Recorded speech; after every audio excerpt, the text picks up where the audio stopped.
HMPOC 20. So our today's expert, Professor Ajitanshu Vednatnam, has already joined the session, and before requesting him to deliver the talk, I would like to just share some brief about him. Professor Ajitanshu Vedratnam has more than 16 years of research and teaching experience, and Professor Vedratnam has published more than 80 plus articles, including 38 articles in high impact journals, and also authored 2 books.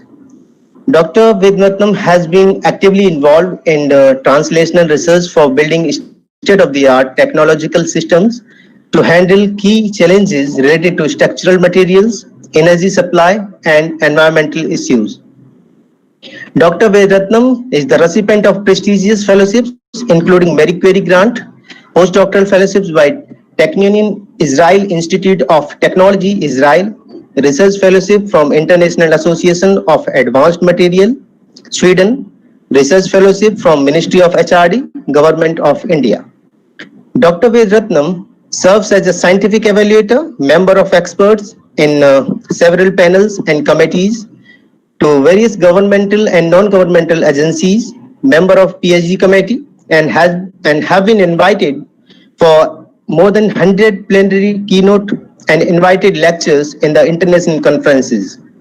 He has guided a good number of students on cement-based composites, energy storage materials, biofuels, structural glass, additive manufacturing, composite materials, aerodynamics, and so on. The list is very, I think it's a very long list is there. He is also serving as a editor-in-chief, editorial board member, reviewer for many reputed peer-reviewed international and national journals. Dr. Vedrattam was also served as a PI, co-PI of multiple research projects sponsored by the Department of Science and Technology, Government of India, IC Impact, Canada, Ministry of HRD, India, NAVA, Poland, etc. Currently, he is working for a project related to development of sustainable and fire-retardant cement-based composites and their post-fire healing under the Marie Curie grant with University of Alcalá, Madrid, Spain, in addition to other projects. So it is some brief about our today's expert. So now I would like to request Professor Ajitanshu sir. So please share his screen and just enlighten the students and the participants and the faculty members. Sir, please. So please unmute your mic, sir. Please, sir, unmute your.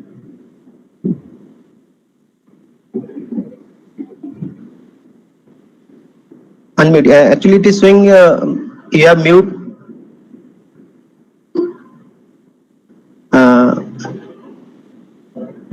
So your mic is still not unmuted. So please.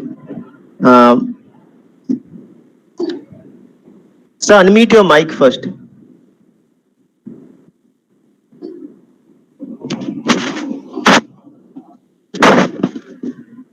So hope I am audible to you.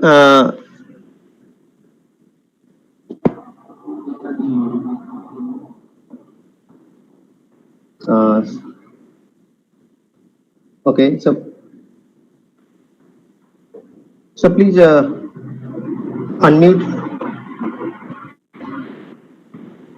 At the bottom, I think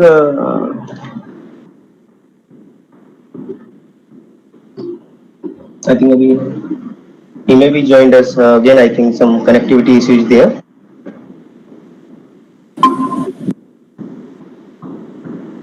So now please try again. So again it is showing the mute sign.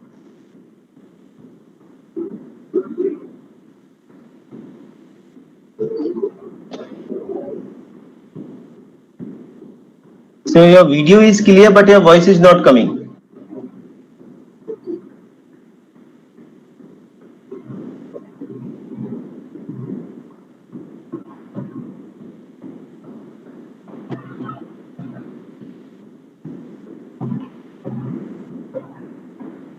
So at the bottom, I think 3 symbols will be there. First is of mute, unmute. Yeah. And try to, I think the first is of mute and unmute.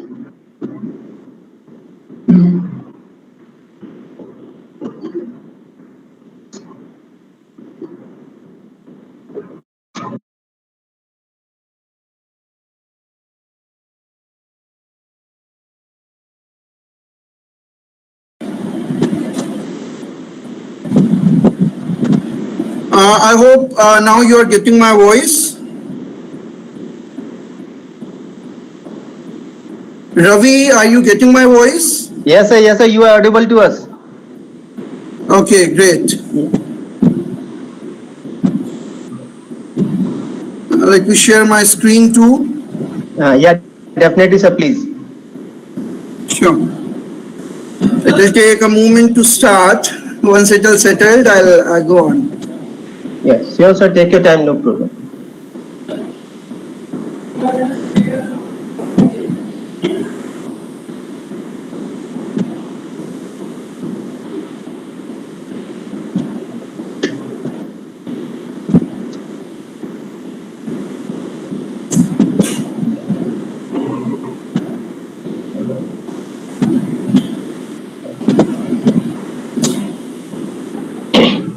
It's not sharing now.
Ravi, I'm not getting that option Okay. unable to having the application window share. I'm having a screen in which my system is being there, but I cannot share the presentation right now. I'm not having that option. Okay, sir. I think that option must be at the bottom. I think Yeah, in the beginning I it know was, that. yeah, in I the, know that. yeah. I'm checking it. I'm checking Okay. it, but it is not Yes, sir. present Please. at present. No problem, sir. Take your time. I think in the beginning it was there. Your screen was there, visible to us. Yes, So yes, please, yes. yeah. So please try. It might be visible later. Yes, yes. Yes, I'm just yes. No problem, rejoining. sir. I'm taking a moment. I'm rejoining it in case it will be enabled time Okay. because it is not enabled at present. No problem, sir. You can take your time. No issue, sir.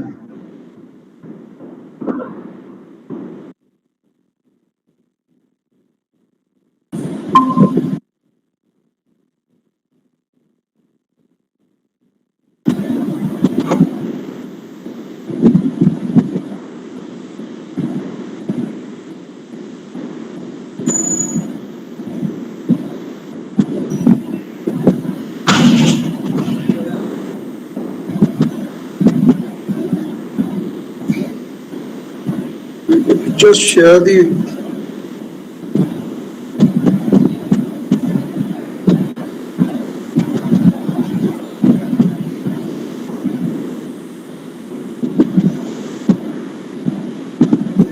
It's not happening somehow.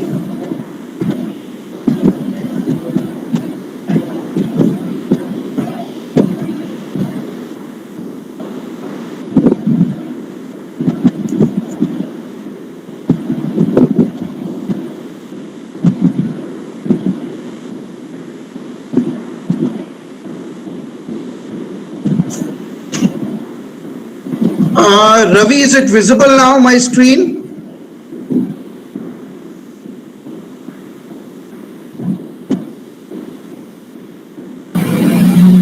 Ravi, is it visible now? Yes, sir. It's visible. It's visible. Okay, that's great. So I should start. I should once again thank you, Dr. Ravi, for the introduction. Hello, everyone. I hope everybody is doing great and keeping well. And this presentation is not directly related to hybrid manufacturing. I mean, traditional hybrid manufacturing. As I was informed by Dr. Ravi that there are eminent speakers who have spoken about combining different machining process and of course the traditional hybrid manufacturing. So here I'll try to add a new dimension to hybrid manufacturing by proposing a combination of manufacturing with the treatment of material generally performed post-manufacturing. My research group mostly works on materials and involved in improving the properties of the materials. It is rare in the literature that production and treatment are combined. However, there is an opportunity for this for sure. We have done it for glasses. So this presentation might be a good food to think to the people involved in hybrid manufacturing. I'm proposing an interesting question. Can we combine manufacturing with the treatment in a cost-effective way? That is what my group is trying to attain. We are doing it for metals, which is essential, of course, for the, high-strength material are essential for the hybrid manufacturing too. We are doing it for glasses. We are doing it for, say, cement-based composites, other composites, etc.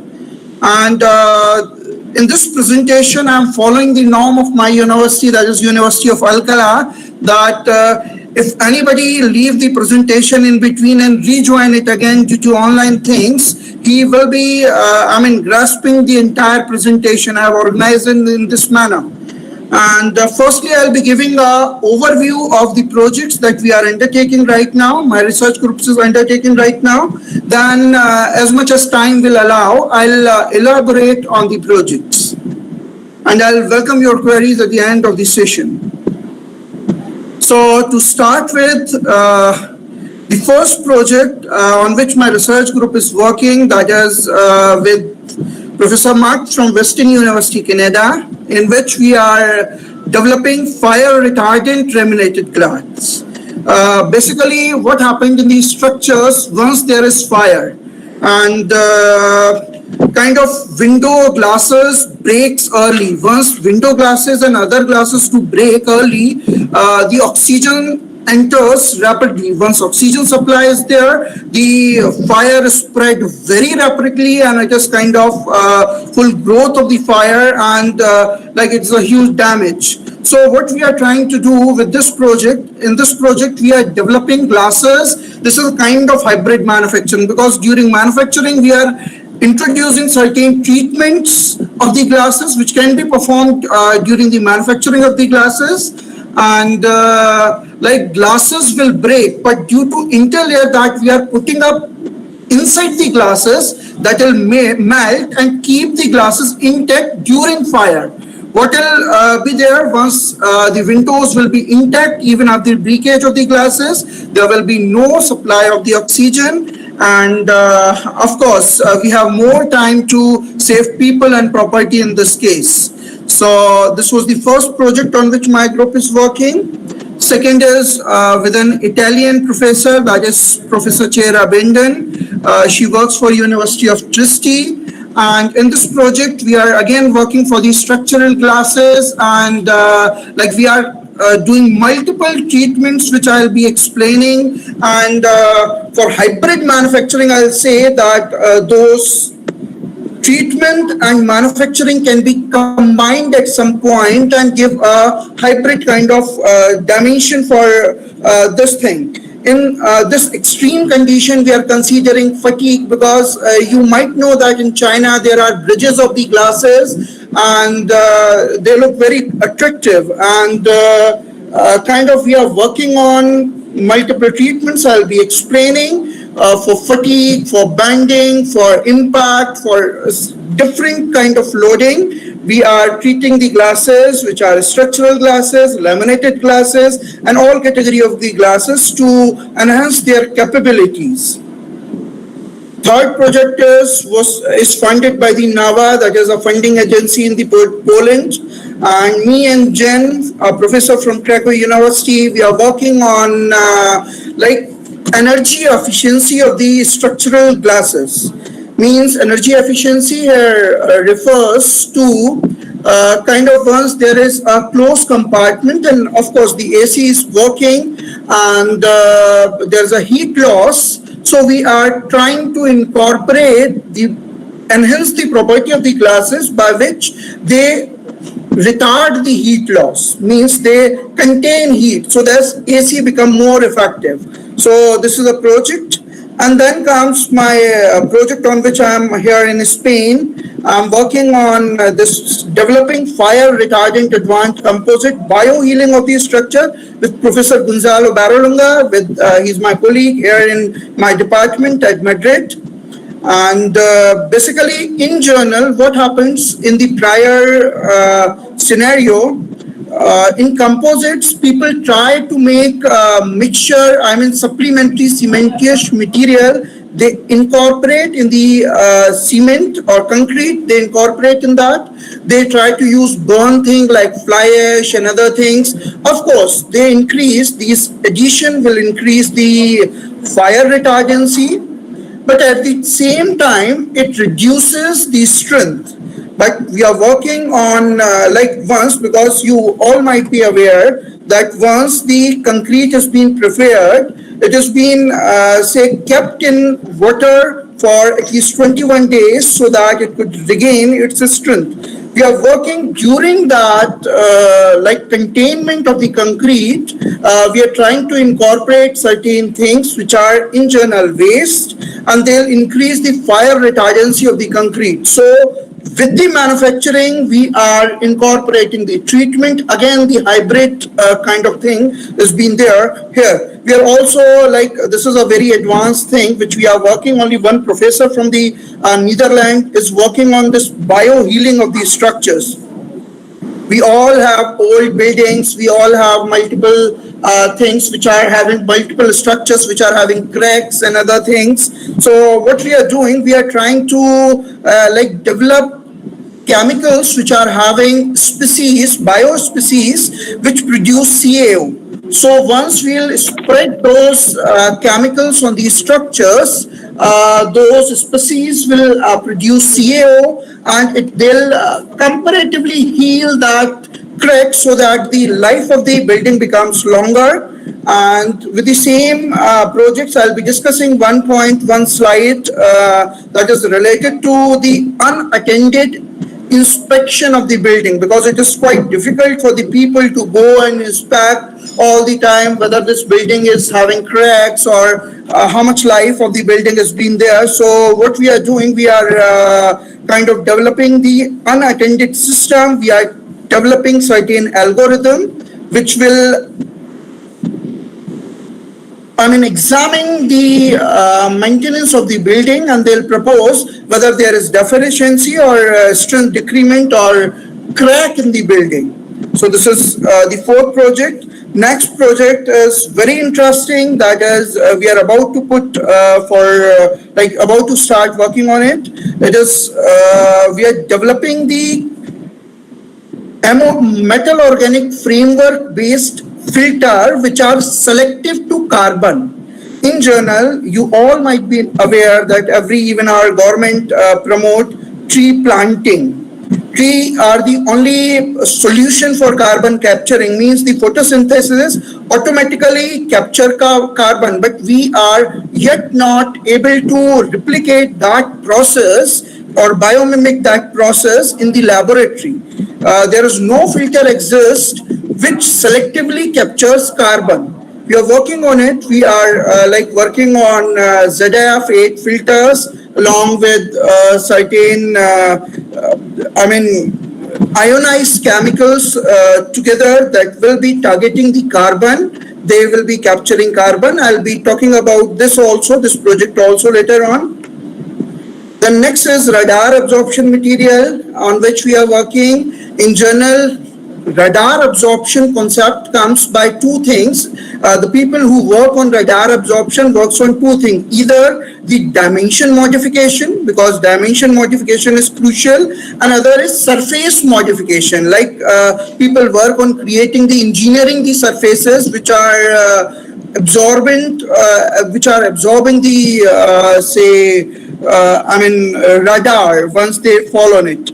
Biodiesel production from algae, it is need of the day. People are, of course, working on the traditional transesterification process in which they take. We have worked on waste diesel oil, waste cooking oil, and other things, and produce this biodiesel. But from algae, like from cultivating the algae, from complete life cycle of the algae is being covered in this project. And next project is quite interesting. That is brittle polymer melt fracture. It is directly related to manufacturing again. What happened once we do injection molding or any other plastic product making operation? Plastic has been, like, once it has been liquefied, once it has been transformed into solid, then there is an intermediate stage which is where it is in semi-solid condition.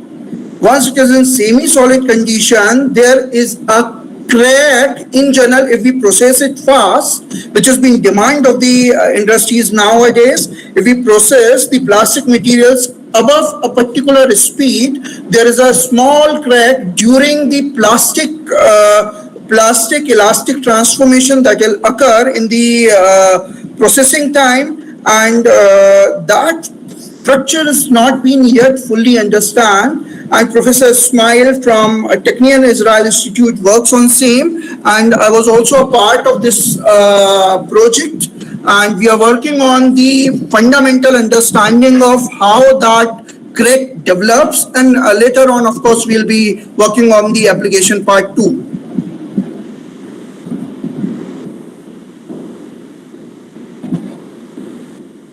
There are a few other kind of projects also. I'll quickly go through them because I'm not going to cover these projects in the presentation today.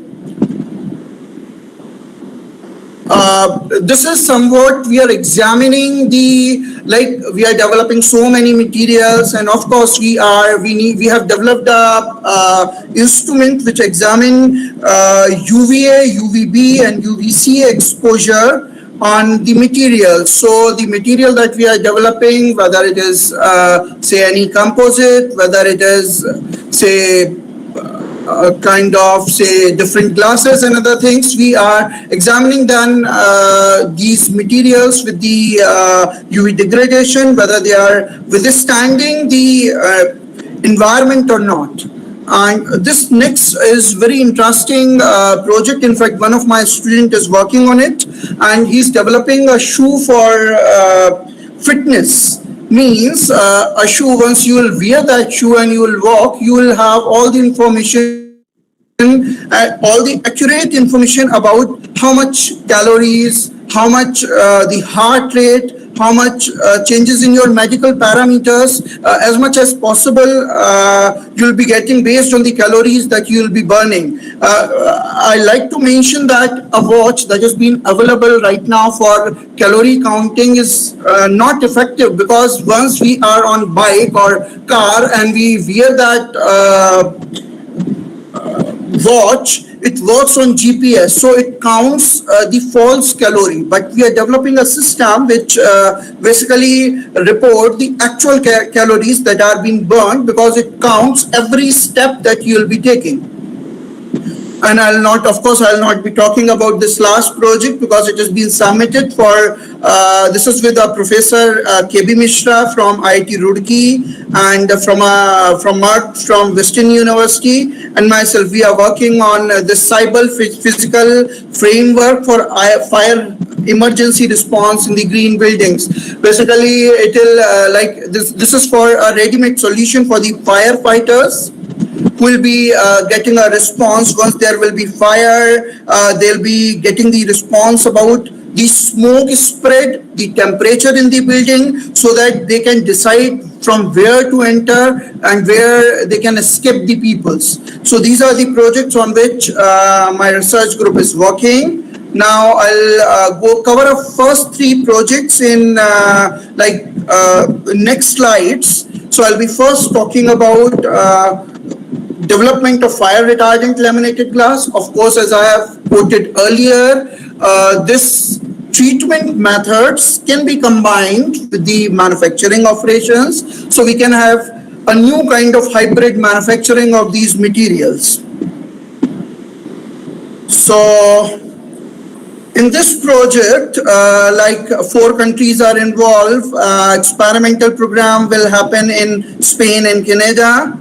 And numerical modeling, of course, we will be having some part in India and Italy also.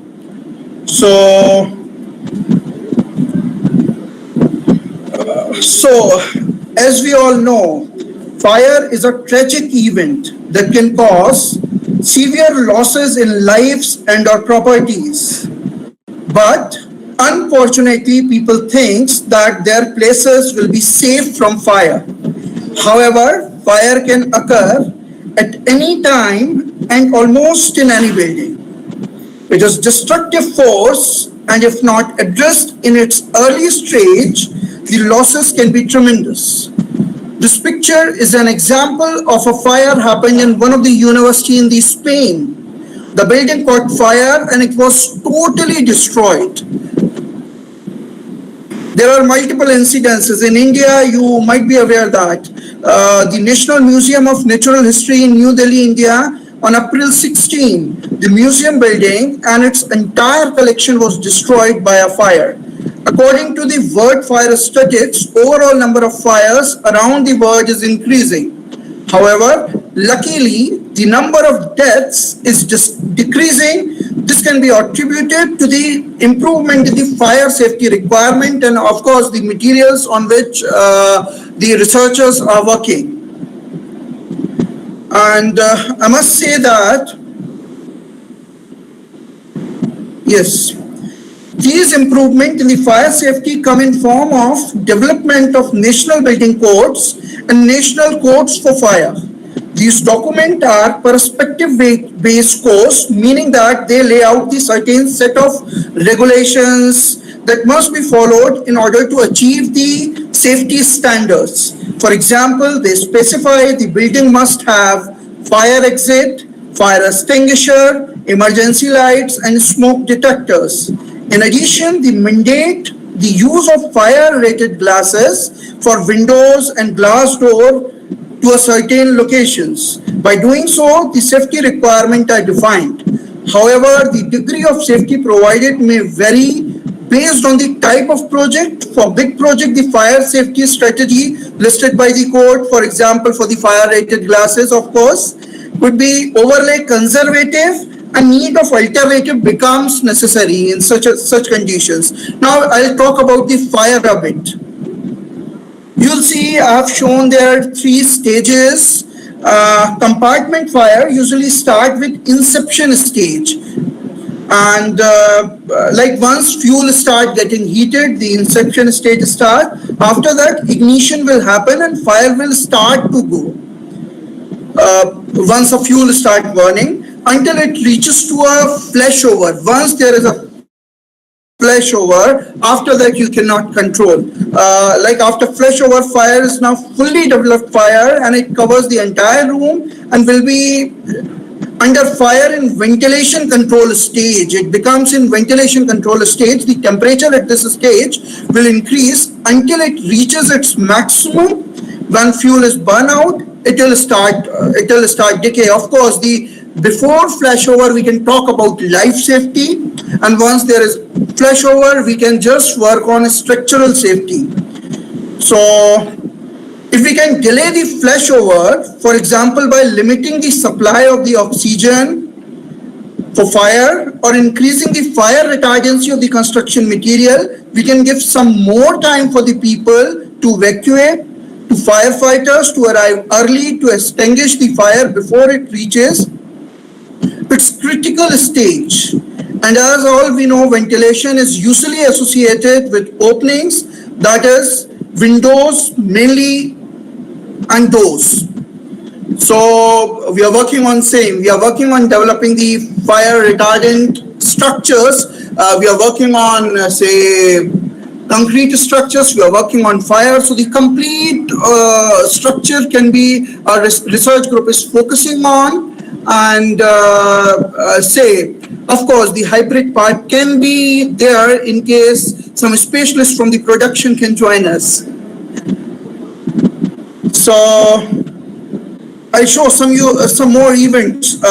Past year, tragic incidents that involve facade and glazing elements contributing to the increase of fire events severely emphasize the key role that these elements can have in the events. Means in such this Grenfell Tower, the role of glasses were very crucial. The fire that happened in Grenfell Tower in London, where the fire consumed power in minutes. Say it was kind of started from the fourth floor. The 72 people were died, 70 were injured, and fire kept burning for 60 hours. People, there were London has a great facility for this fire prevention, firefighters, but it has burned for 60 hours. We could not control it. In this incident, the fire was started in the fourth floor and flashover occurred. Then the fire broke the windows and started to climb the facade elements to the upper stories, and again broke the window of the upper stories, and secondary fire started. This has happened for the complete building. If we have the fire retardant glazing, it could have been avoided. Now, I'll be talking a bit about this experiment that we have done. This is the very basic experiment. We have designed a very small, inexpensive setup because it was important first because we are working on increasing the fire retardancy of the glasses and laminated glasses. So firstly, we have examined what is the effect of fire on the load bearing ability of the glasses. So we have taken all the glasses, all category of the glasses which are available commercially. We have examined their load bearing capability, which has been influenced by the fire. We have, as you can see in this particular setup, we are having certain glass samples which are being of the size of the like 3-point banding. So once we have subjected these samples to the fire, and once they were subjected for the different duration of the fire, we have examined these samples for the bending kind of thing. We have measured the temperature from the different means, thermal imaging camera and other means, so that we can have the idea of how the temperature has been varying throughout. And we have found a very interesting conclusion in this particular experiment, and it has been already published. So I like to mention this. Like glasses in general do not break due to the temperature. We have seen that because the melting point of the glasses is quite high. So we have seen that the glasses do withstand a temperature of 500, 600 or so. So, but it breaks due to the thermal gradient. Glass will not break if it has been heated for 500, 600, say 700 degrees centigrade, which we have experienced in our experiments. But it do break once there is a difference of 200 degrees centigrade in its span. It will start breaking. So while manufacturing it, we need to take into the consideration if we can degrade the say thermal conductivity of the glasses. If we can do so, then of course there will be a less difference in the temperature of the glasses in its span, and once there will be a less difference in the span, we'll be having say fire retardant glazes. This is the concept on which we have worked, and I'll be telling you certain experiments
properties.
Some connectivity issues there. I think the server join us very soon. Yes, sir. You are just. Yeah, I'm again joining it. Somehow it was kind of there is a it was not voice got not clear. I got your message. So now is it working? Can I have Yeah, your definitely, feedback? sir. Yeah, yeah. It is audible. Say it is audible. Okay, so I was talking about. I'll start with from this point only, and there is no issue in case there are certain slides which are being missed by the people. So I'll be starting from this point once again, and I was telling about the how the breakage happen in the windows and the structure. Specifically, we have modeled the scenario and we have examined that for the windows. What we have done, this is a frame, a regular frame which we have in the windows, and of course that has been a glass that we have taken. So what happens once there is a fire scenario, glass try to expand, whereas these frames try to restrict that expansion. So you can see the stresses in the model which are been maximum at the corner of the glasses. So because the stresses are maximum at the corner of the glasses, there is a kind of temperature variation and stress variation that occurs and glasses do fail. I'll show you the example. There are two cases that we have considered for the experimentation. That in the case one, we have surrounded the glasses with this frame and the breakage has occurred in the 60-second.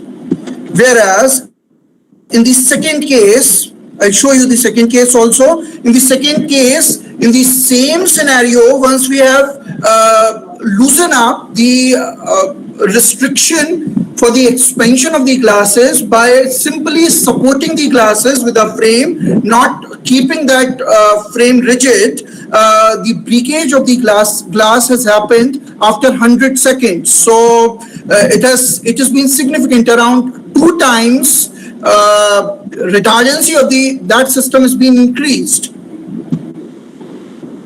So, however, in modeling, there is a lot of difficulties that we do have once we do model glasses, and because you see, glasses are inorganic and non-crystalline solids. It is amorphous structure. It is far too rigid to flow at normal temperatures as would a supercooled liquid do, because it has so many like it is having a fixed it do not have a fixed melting point that varies in the glasses due to presence of surface flaws and other things. Glass is isotropic. It does not have any directional dependent properties. Nevertheless, the presence of flaws within the glass modifies the behavior where the flaw is being located. 80% of the glasses available, as I said, they are soda lime glasses. Soda lime glass is mainly composed of silica. Pure silica has excellent thermal shock resistance, high viscosity, and high melting temperature. Glasses shows almost perfectly elastic isotropic behavior and exhibit brittle fracture. It does not yield plastically, which is why local stresses concentration are not reduced through the stress redistribution. The theoretical tensile strength of the glass is exceptionally high and may reach up to 32 gigapascal. You will see in the reference I have mentioned, it reaches up to 32 gigapascal, but practically it is quite less. And of course, some of the things which are being mentioned, surface flaws, amorphous structures, environmental condition, residual stresses that do happen in the glasses. So even the size of glass element, how the action history means how it has been processed, produced, that also affect the glasses. Residual stresses play a vital role in deciding how much strength glass is having and how much it can be treated also. Because in general, the glass treatment is nothing but traditionally it has been performed in the two manners. One is thermal treatment or chemical treatment. In thermal treatment, we heat glass up to a particular temperature and say like changes the stress distribution throughout the composition. In chemical distribution also we try to incorporate the element of higher size at the surface of the glass so that the upper surface of the glass comes in the compression, and once it comes in the compression, its strength get increased.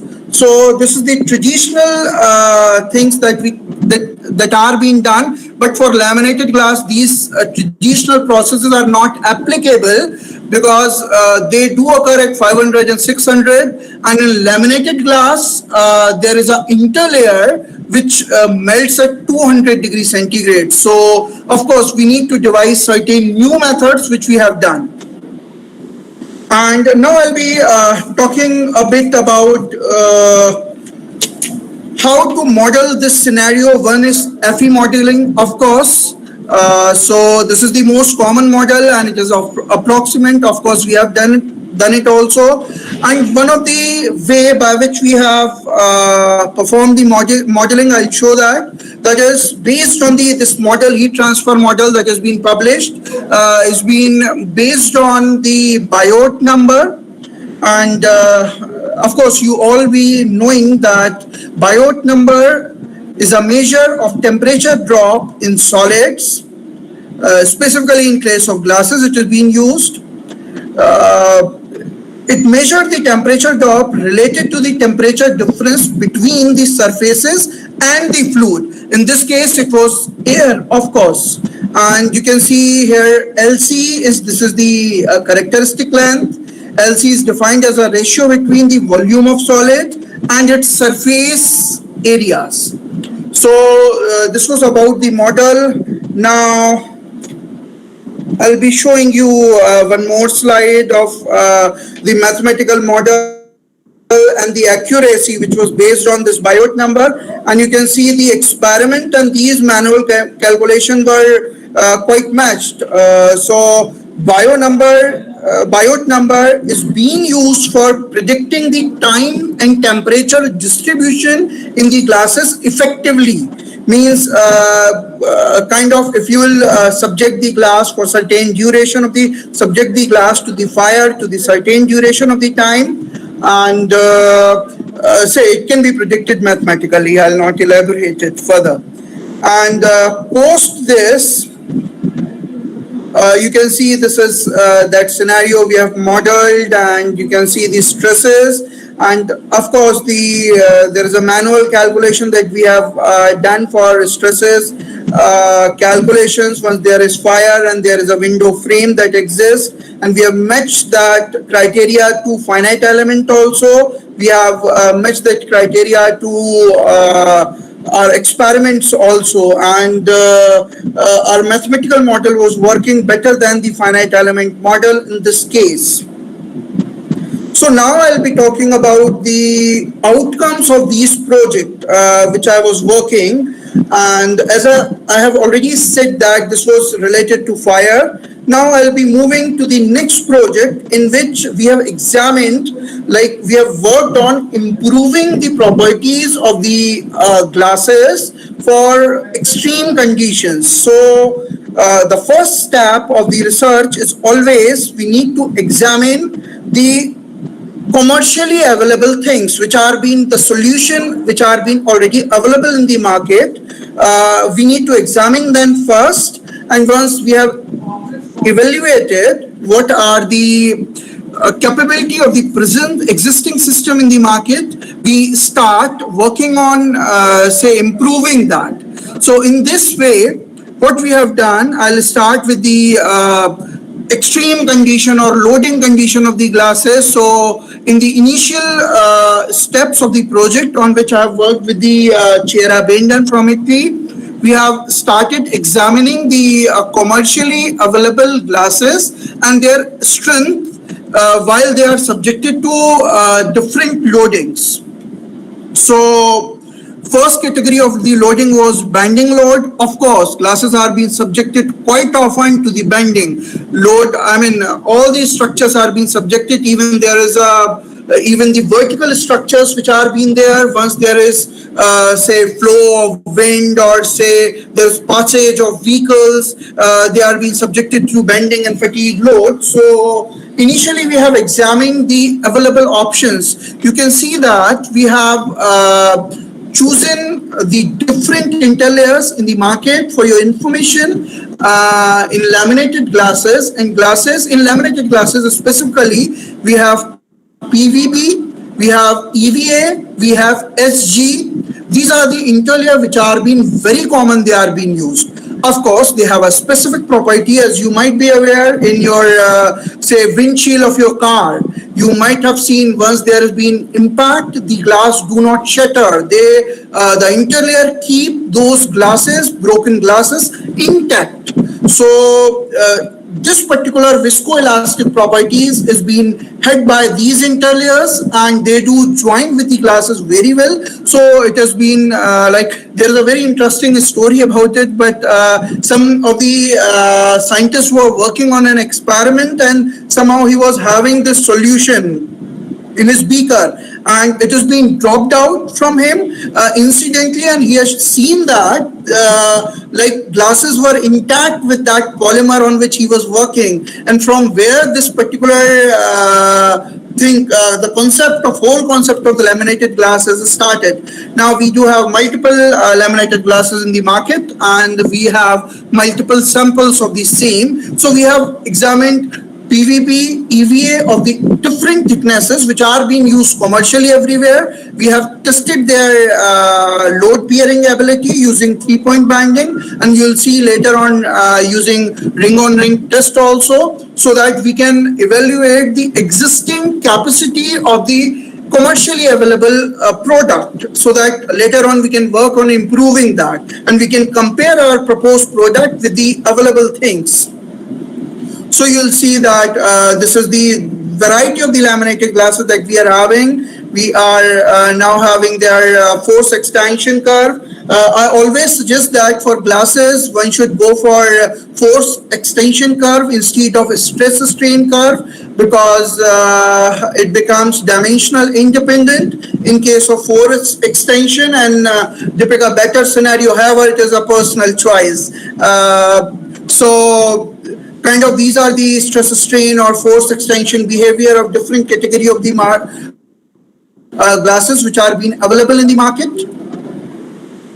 This is FE simulation for the different category of the glasses. We have checked how the friction fracture pattern in the different classes initiated, and what are the stress strain distribution in the different category of the classes. But examining the properties of each component means, firstly we have examined the property of the interlayers, we have separately examined the properties of the glasses which are being required for this simulation thing. And once we have incorporated that in the compiled system, we have examined the stress and stress distribution, and of course we have verified that, because in this case you cannot correlate experiment and this modeling thing. They complement each other. Means experiment provides certain information. By experiment you cannot guess the stress distribution throughout the sample. You can predict that from at this point the fracture begins, so it might be having the maximum stress, but from the modeling you can predict that this particular portion is having maximum stress, and we can correlate it with the experiment. If the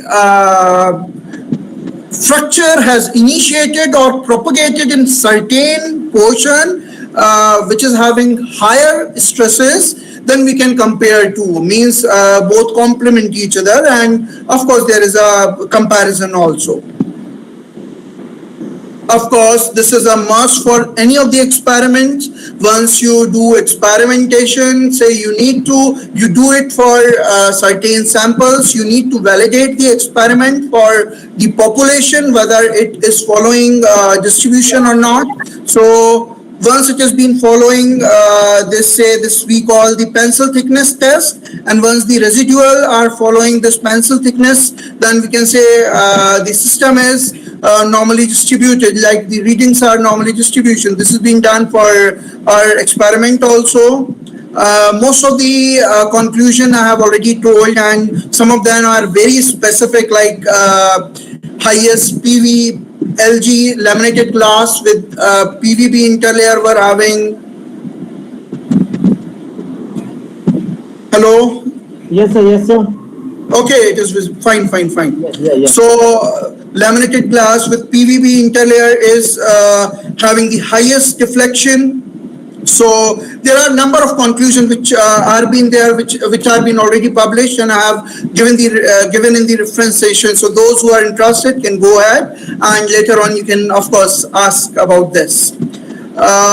Next is the most important behavior, that is the impact. For impact also we have done the similar study. We have performed a ball drop test in which we have taken the different category of the samples we have chosen, and then standard ball drop test we have performed, and we have observed the kind of fracture that the different category of glasses which are commercially available are having. You can see there is a high damage and there is a very less damage. This is the different kind of laminated glasses which are available in the market. We have worked on these glasses for improving their properties later on. You'll see we have of course modeling of this behavior is essential, because by experiments you cannot examine all the conditions, like because this is a destructive testing, and in case of destructive testing you cannot examine everything experimentally. So modeling is necessary in that, and we have correlated our model with the experiments. And of course the zones which are having higher stress, means you can see at the corner where the samples were fixed were having very high stresses, and the fracture you can see were initiated from that particular side only, and it was broken of course at the point of impact, but it was stresses were very high at the point which is being kept rigid with the support. I'll not go through the detailed this impact behavior conclusions. I'll just tell you that LG polyvinyl battery butyl glasses which you use in your windshield are having better this shock absorption or say impact absorption properties, because PVB interlayer is in general loosely bonded in comparison to PV, LG, EVA interlayer. EVA is rigid and PVV is comparatively softer, and it is loosely bonded. So for the impact scenario, we use LG EVA, but for bending scenario, we use LG EVA. I mean, for impact, we use LG PVB, whereas for bending, we use LG EVA in the current situation. Now, a very interesting experiment that I'll be telling you. You can see that what we have done in this, because in structures, it is essential to analyze any structure with the noise. You'll be surprised to know in car accident there is a major role of this noise. Once there is say noise passage is more in through the window, driver's deviation is more. In that case, you will see there is a data which is being like presented in our paper, taken from a reference paper, that number of accidents happens, there is a percentage of experiment accidents happen due to this acoustical thing. So we have worked on acoustical behavior of the glasses also. We have made a room. Yeah. Is there any question? Sir, PPT is not available, sir. PPT is not visible. Sir. Yeah, your PPT is visual, sir. Actually, sir, you need to pin that. Mr. Jiten Sahu. Yes, sir. Yeah. You need to just pin up the presentation. I think one icon is there. You need to pin up that so that PPT will be at your front screen. Okay. Yeah, it is visual. Yeah. Okay, great. It's nice. At least once you have some feedback from someone in online presentation, I always appreciate. In classroom teaching, we all always see that a feedback is essential for a good presentation. So it's nice in between these interruption acts positively. So coming back to the presentation, like we have made a room of the glass. And once we have made a room of the glass, what we have done, we have examined, we have taken a speaker and we have taken a receptor, and we have observed that we have developed a model, in fact, which indicate us how much sound pressure level is being there at what portion in your room. So with this model, what you can do, you can employ this model to any of the closed structures. Maybe you can apply for your car, your building, your auditorium, your classroom, anywhere you will be having the sound pressure level at the different location in your rooms. You will be having that with this model. For glass, we have done it, and because we need to develop the glass later on, which is acoustically efficient too for proposing it commercially. Once we'll be proposing it commercially, it should be like satisfying this requirement also. So we have worked on acoustic thing also. It was never available in the literature, and we have proposed it for this IS, I forget that Indian standard. In fact, it was not, it is Indian standard, which is not having this acoustical kind of thing. We have that in BS and other standards, but we have proposed that in our article which is being published. I'll not go through this theoretical things, which are like the observation. We have compared the different category of the glasses which have been available in the market, and we have proposed which is better, which is not. It has been already published. However, we are working on improving the acoustical thing. We have yet not started this kind of project, but we are planning later on. We'll be working on it. Now you'll see, I must tell you, this is the ring-on-ring testing, the consequent of the 3-point bending test, which we have already discussed for the laminated glass. I have shown you earlier. For any kind of 3-point bending test that you perform during your experiment, there is a huge influence of your boundaries. Boundaries affect a lot for the fracture initiation, and thus the load bearing capability that we evaluate for that material, that has been governed by the boundary. So we never get the accurate reading of what exactly the load bearing ability of the material. So it has been proposed always people do 2 point 3 point bending, 4 point bending, another, but they are being governed somehow with this boundary phenomena, because boundaries are of course the they are somewhat from those points the fracture initiate, they do begin, and they govern the load bearing ability of the material. So you'll find this ring on ring option, yeah, ring on ball option are most promising alternative of those traditional 3 point and 4 point bending tests. There is no role of this boundary for initiation of the fracture or to determination of the load bearing ability of the material.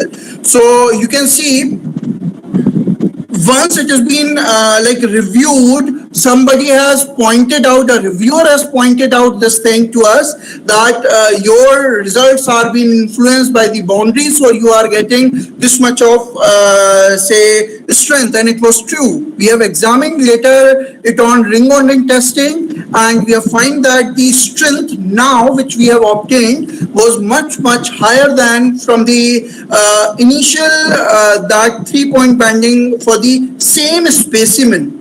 So we have performed that. We have later on performed the modeling of the same also, and you can see in the model also there is very less or negligible influence of the boundary in determination of the stress distribution and the load bearing ability of the materials. These are specific conclusions I'll not go through. Then again, one of the interesting experiments in journal, you will find rare studies which are being performed on the fatigue strength of the glasses. And in fact, the reviewer has asked us that why fatigue, why in glasses it has not been conducted, why you are doing that. But I say that nowadays glasses, usage of the glasses is increasing like anything. We have repeated kind of loading. Suppose there is a say bridge of glass, there is a say even in buildings, there is a window, building is in market, there is kind of a person who is walking on the glass, you will say repeated kind of loading in that scenario. So fatigue is important in the glasses also once we are employing those glasses for building structures and all. So we have examined the fatigue, and later on we have improve the fatigue behavior also. I'll be talking about these improvements, which is very important for this hybridization of manufacturing and the treatment later on. We have not combined it for laminated glass. We have done it for glasses somehow. In fact, we have proposed this for manufacture of the glasses, that this can be done so that we could have the improved behavior of the glasses, but it has not been done for the laminated glasses.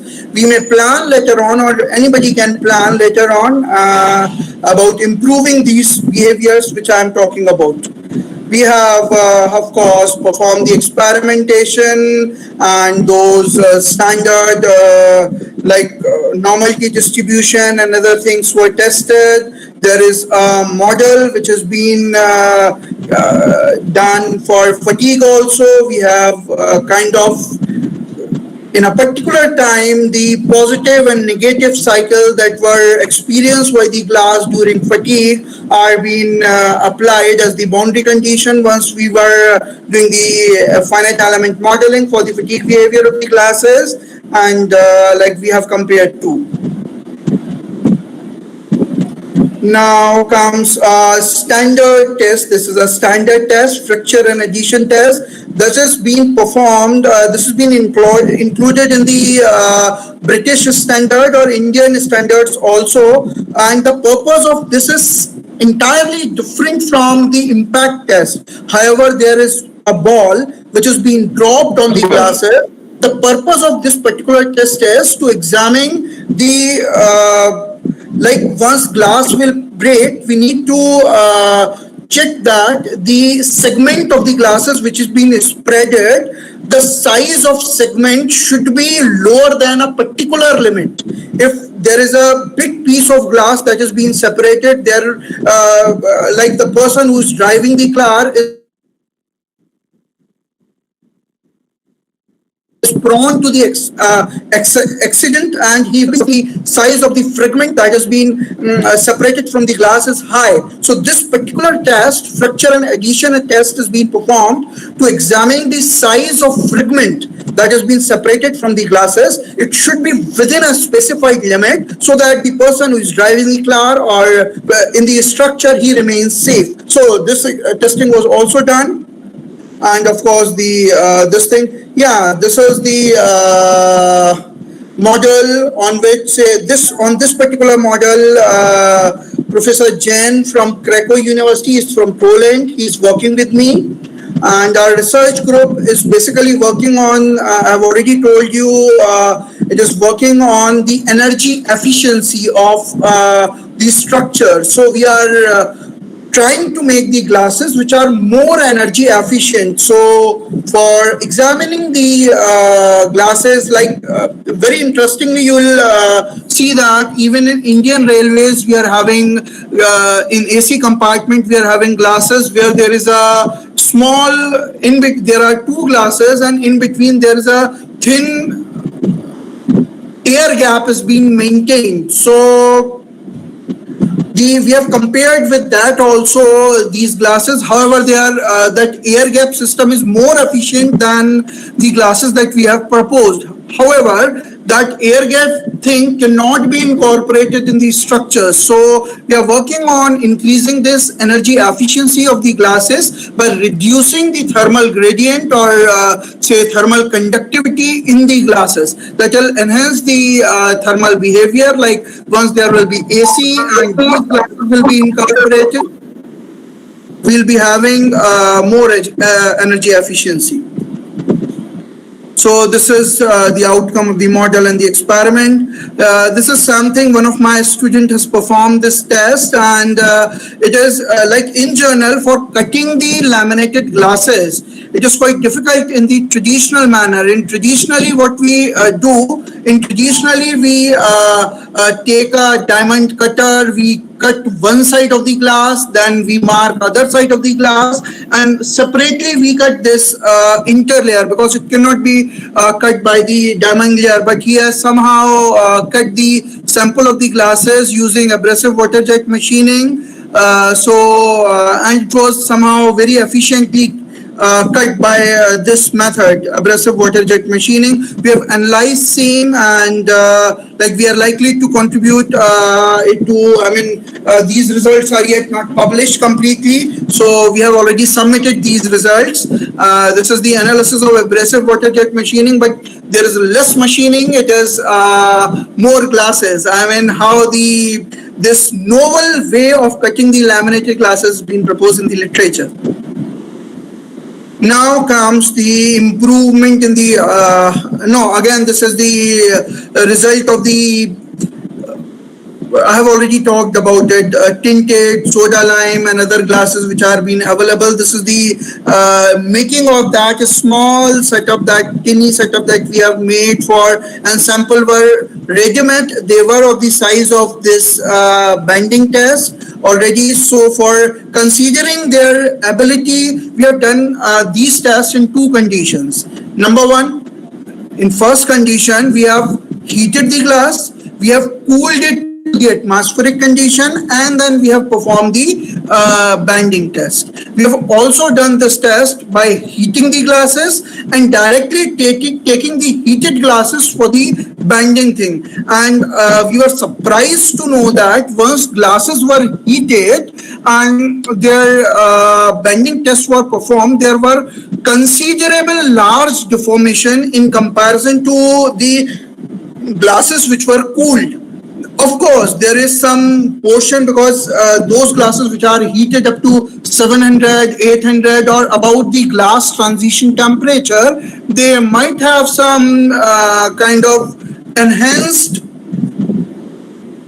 properties which have allowed them to deflect more, or before failure they have given a longer deformation, higher deformation than the category which was cool down in the experimentation. This is the modeling of same, like for experiment we have evaluated how the temperature is being distributed in the glasses. This model has been developed by the Chera, and like we have done that. These results are already been published in CBM. So next, I'll be moving for this is the delamination strength. This is also for any kind of laminated structure, laminated composite, whosoever is working, the modeling and examining. This is very important. Delamination strength, and there is a in general no standard test. We have developed a device, a small device in which we have broken the glasses in advance, and we have put in that small pieces of the glasses to that box, which actually pulls up both the glasses, and we have examined the this delamination strength of different category of the glasses, and later they were modeled too.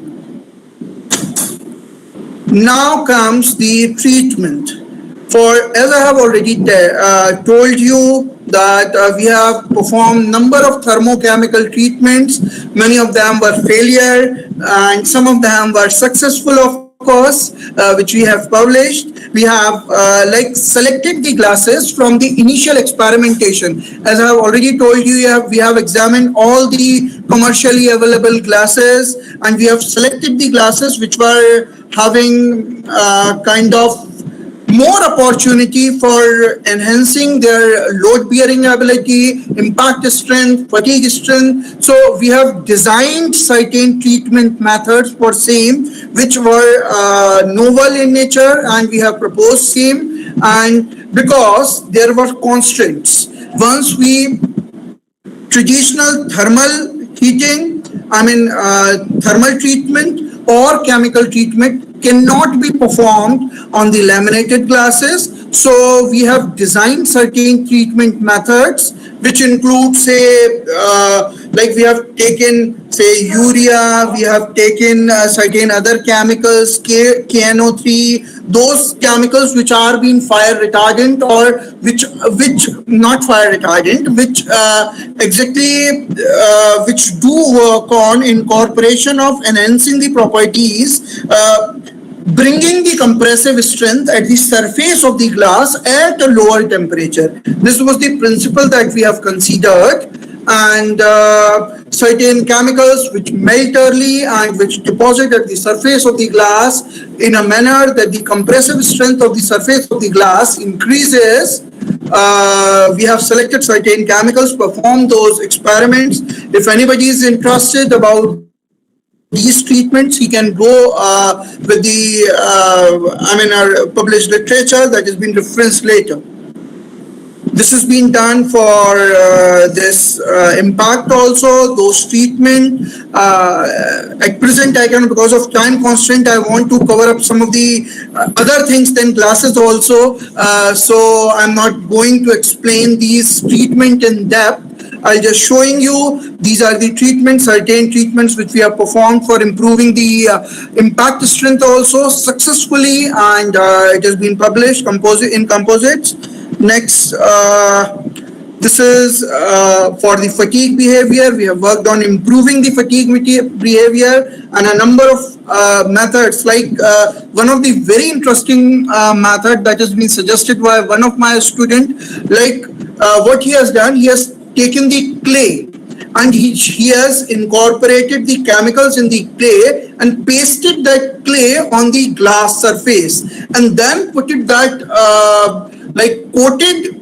clay coated glass sample to the furnace, and he has heated it up to a high temperature, and because of clay the glass was not broken, but the chemicals which were there, they were deposited on the glass surface, and we have had the increased strength in the glass surface too.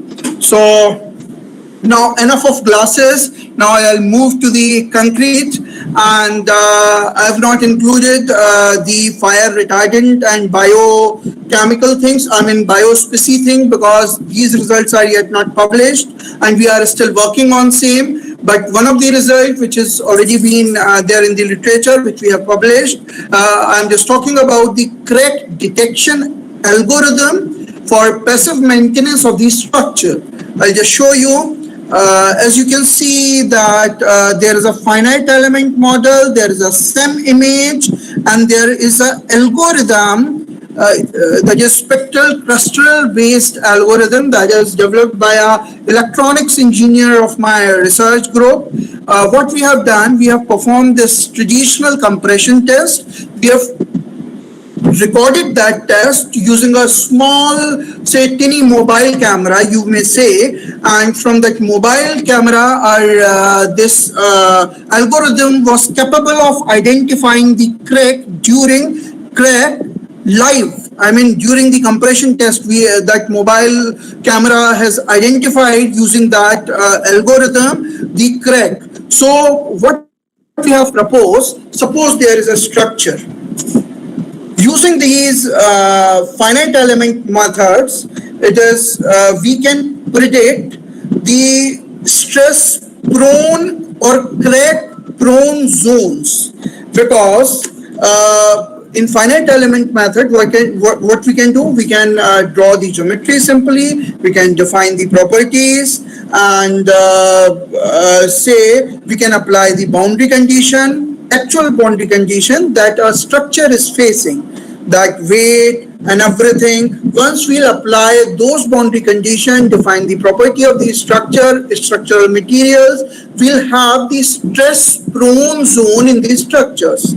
Once we'll have the stress prone zone, it is a certain probability that the structure will fail from the zone which is having higher stresses.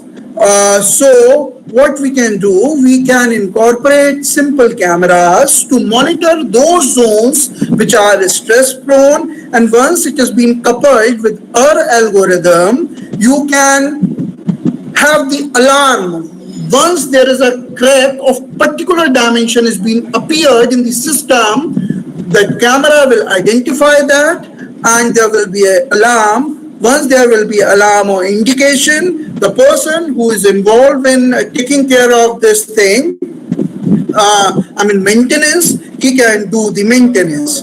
So this is the thing which we have proposed, and it was because it is a combination of material scientist and mechanical engineer and electronic engineer and architect. So it's a very complex project, and initially this paper was submitted in few journals, and many of them said that it is out of scope because it involves the involvement of many disciplines. But later on we get it published. Now, very quickly, because we are running short of time, I'll move forward for the this filter which I was talking about. It is very interesting, and in fact, the guidance for the same was given by Professor Jing Tang. He is working right now in Oxford University, and he has given the idea of this. He is an expert of ZIF-8 filters and those things. So, like we are working, we have initiated this work, and as you know, it is a prevalent thing, and many of us are working for this carbon dioxide capturing, which is being done only by plants at the present. And one of the group from RMIT, you might be aware that RMIT Australia, the group has developed a method by which the carbon dioxide is being converted into thin layer of coal, which can be used. However, that process is very complex, and like output of the same is not cost effective. I should not comment on their work, I'm sorry, but it is somehow like, but they have done this tremendous job of converting carbon dioxide into coal. So taking same things, like you can see, there is, however, due to Corona, as you are aware that the carbon level is down to a certain limit, but still it is, quite high. In Spain, things are being controlled, but in India, it is spreading like anything. I can see the data. So, like still, on the other hand, whenever it will be over, there will be carbon dioxide emission, and the carbon level will be raising like anything. So, like many of the people along with us working on this kind of system, the importance is being already clear that how much carbon is being generated on the day-to-day basis. So there is a strong requirement for this carbon capturing. We are working on making a filter. This is the objective of like our work, what we are doing. I'll not go through the details. Like we are synthesizing the ZIF-8 nanoparticles using different sources, organic legions, and synthesis time, pH, molar ratio, so that we can have different particle size. I'll show you the same image of the different particle size of ZIF that can be obtained. We have used the kraft pulping process, which actually supports with the with making of the filter. We combine those ZIF particles and this kraft pulp, which we have used, which is being used in the diapers of the childs also, children also. So we use that, and we have used that. We have combined the ZIF-8 nanoparticles with those cellulose, and we have that like initial design of the filter. And then later we have tried to, by incorporating the task-specific ionic liquid, we have tried to initiate both adsorption and absorption simultaneously by our filter. The objective was not at all to capture any emission. The objective was because for capturing any emission, there are a number of filters which are being available in the market through chimneys, through exhaust of, we have catalytic converters in our automobiles. They do regulate this exhaust, but you'll be surprised to know the carbon capturing. So I'm from Ravi. I have a message that I need to bind up to have certain questions. What I'll be doing, I'll be just showing you the slide, and I'll be binding up, say, in 2-3 minutes maximum. It will be taking 3 minutes, and then I'll have some queries in case they are available. So I'll be very quickly moving with the next slides, and I'll be binding up soon. So I'll just show the amorphous ZIF filter that we have obtained. You can see the gaps. This is the filter figure, and this is the different sizes. You can see the different sizes of ZIF that we have obtained. This is the adoption and absorption mechanism that we have like obtained. This is the method by which we have evaluated how much carbon is being actually captured by our filters. Then comes the radar absorption. It is quite interesting, and a Indian professor from Portugal is working with us, and these are the methods which are being used for surface modification of the carbon we have worked on and published. And these are the methods which are being employed for modification of the surfaces, which we have employed some of them are from literature. And one of the very interesting result, I cannot restrict myself to talk about, that we have taken the carbon fibers and we have coated those carbon fibers with the glasses and PVA adhesive. You can see the roughness, how much roughness is being increases, because as you all are aware, composite fails from the interface, and once there is roughness on the interface, its strength tremendously increases. This has been published in Composite B, and say due to the enhanced roughness, we are having very high strength. And then this is a very interesting, like many of us work on carbon nanotube, like breathing carbon nanotube. We have performed examine from where that carbon nanotube fails. Natural composite. I'll quickly moving because I need to bind up. This is just a second. This is related to biofuel production. This is related to aerodynamics. And I'm binding up because I'm continuously having the messages. This is, I'm having certain references, and you may take them later. And So these are related to aerodynamics. This is related to material strengthening. This is aluminum composite on which we have worked. These are the references. And thank you so much for the patient listening. It was a long presentation, and ultimately, you are welcome for your queries in case you have. Yeah, thank you so much, sir. Thanks a lot for this much wonderful discussion with the participants. You have enlightened various issues related with the advanced materials related with the glass-based materials you work with, and various perspectives been already been discussed. So I need to just read some queries from the participants. Sure. They have just write these queries on the chat box, so I need to just read them for you. Sure. You can, please. Yes, sir. Yes, sir. Let me read here. Yeah. Mr. Pushpendra Singh is asking, what is the significance of flame retardant in textile industry? See, let me, Pushpendra, thank you so much for a very nice question. Once you will go for a call, you will examine the call of DRDO. At present, right now, after the presentation, if you will check for call for proposal from DRDO, you will find there is a segment for textile itself and increasing the fire retardancy of the same. You might see in defense it is essential to have, because people who are working in army and different places, fire is quite prevalent. They do the fire happens very quickly, and once there is war, you will have fire once there is any such situation. So textile, which are being fire retardant, people are working on same. Lot of people are working on same. We are not working on the textile, of course, but there is a huge scope of increasing fire retardancy of this thing. In fact, we have an open call for this kind of project if anybody wants to work on it. Yeah. Ravi. Thank you so much. Sir. Yeah. Thank you so much, sir, for your clarification over the query. The another query is by asked by Akash.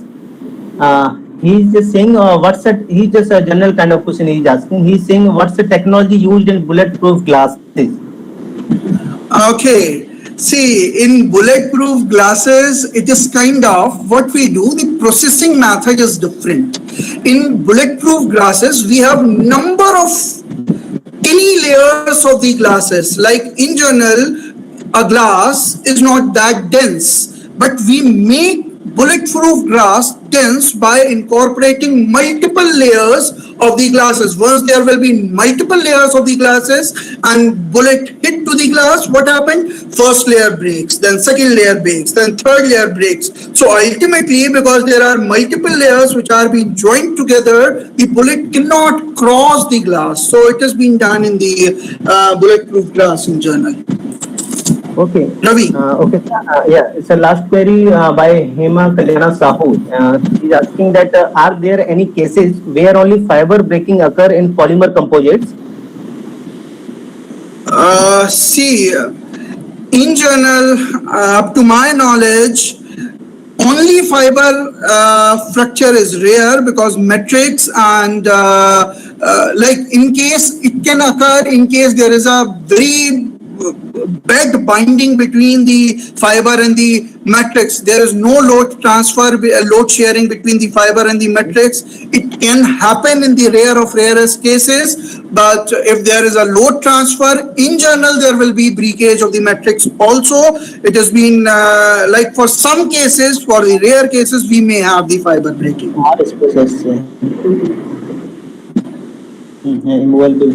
Ravi, am I? Yeah. Yes, you are audible. Thank you so much, sir. I think most of the queries you have already discussed and shared with the participants, and the question being asked over the chat box, I have read them already. So you have answered them very well. So I'm very grateful and feeling pleased to having you over here, sir. Thanks a lot for this wonderful talk. Thank you so much, Ravi. In fact, it is always nice to kind of, in Spain specifically, people, there is no one whom to speak Hindi or English. So it is kind of because people speak Spanish only. So it's Yeah, my yes. pleasure. It is a very like 2:14. I can see more than 200 people have joined this Yeah. session. Thank you Yes, so sir. much, Ravi. Dr. Ravi, you are doing a great job, and Thank it's you, sir. really nice to get associated with you. Thank you. Yeah. Thank you so much, Thank sir. you so Thanks a much, lot. everyone, to Yeah. patiently listening me. Yeah. Okay, Thank sir. you. Sure, sure, sir. Okay, sir. Thank you. Thank you. Yeah. Yeah. So, dear participants, our next speaker, Professor R.S. Walia, sir, he has already joined the session. So, he will start his talk very soon. Uh, so, before requesting him to start his talk, I will just like to just share some brief about him. Professor R.S. Walia is presently a professor in the Department of Production and Industrial Engineering, Punjab Engineering College, Chandigarh. He has completed his doctorate, means a PhD degree from IIT Roorkee. His basic research interests are related with the area of advanced manufacturing processes, hybrid manufacturing, composites, production and industrial engineering, etc. He has published more than 165 articles in various reputed journals of international and national levels and various conferences also. Uh, he has his research articles are having about 1100 citations all around the globe. So there's a very big scope of his research, and he is a very outstanding scholar and academician researcher, and he has also worked with several projects also, and he is also having several patents. So with these details, I would like to request Professor R.S. Walia, sir, so they can to address the participants with his words of wisdom and their research experiences. So please.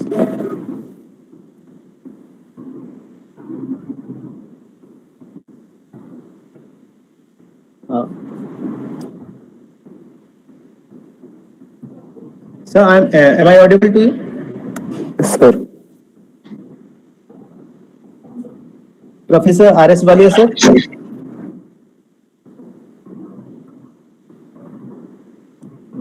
I think he will be connecting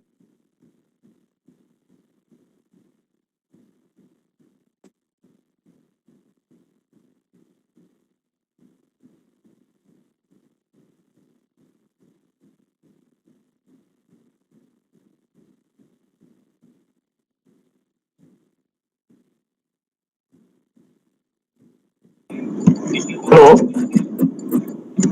Hello. Hello. Hello. Hello. It is audible, Yes, sir. sir, you are Hello.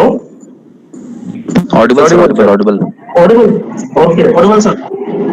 तो ऐसे मैं आता हूँ आपके तो पास फिर आता हूँ आवाज नहीं आ रही। हेलो तो वेटिंग आवाज फॉर नहीं आ रही। ऑडिबल सर Yes, तो sir. मुझे लग रहा है वो तो शेयर योर वॉइस नहीं वो तो share the presentation Hello. Yes. Yes. Hello, Walia sir. You are audible to us. Okay नहीं I am sharing how to share the presentation Oh, yes, sir. Yeah, okay, sir. You can या share. नहीं how to share like I just open my presentation So at the bottom, present now option will be there. हाँ okay just wait हाँ present now Yeah. so use your entire screen which option Yes, sir. Entire screen, sir. You need to just open up your PPT okay हाँ and share the screen. Yes, sir. So it will directly visible over the screen. okay just a second Yes, sir. Please take your time. entire screen share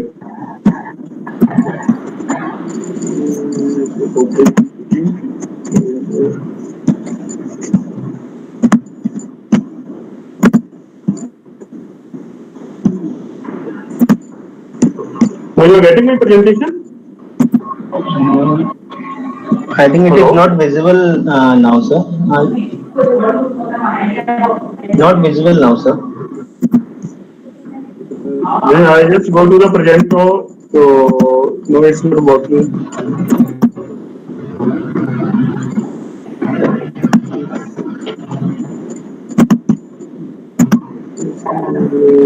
Hello? Yes, sir. Hmm. Yes. Yes, someone else you make the presenter, yes? No, Sanjay Kumar is presenting. no, it is now done, sir. Yes, sir. Please now try. So share. Make someone else the कर रहा हूँ मैं कहते हैं नीचे से present करके मेरे को पहले पीपीटी ऑन रखो वहां से पीपीटी ऑन है, अरे पीपीटी ऑन है.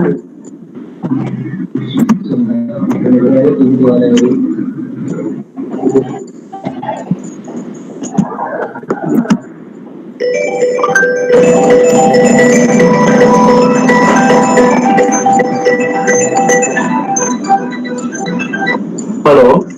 सर माइक ऑफ कर हाँ, पीपीटी ऑन कर ली. ऑन है. नीचे राइट साइड पर कर चला कर्सर है, प्रेजेंट नो है ना. प्रेजेंट नाउ सर उसका क्लिक करोगे वो अपना अपना लेगा मैंने मुंह कर देना आवाज आ रही थी हम तो सब कुछ नहीं करी conversation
Yes, so some connectivity issues there. Professor R.S. Walia will join us very soon so that the PPT sharing issue can be resolved. So be there, please.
So can we end up the meet?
Hello, yes, sir. Your screen is visible now.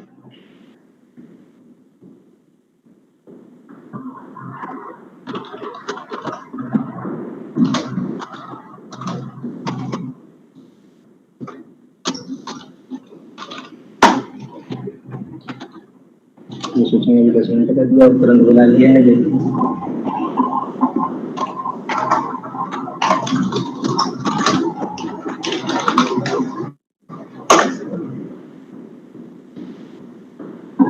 Hello, sir. Yes, sir. Your screen is visible. Kindly unmute your mic.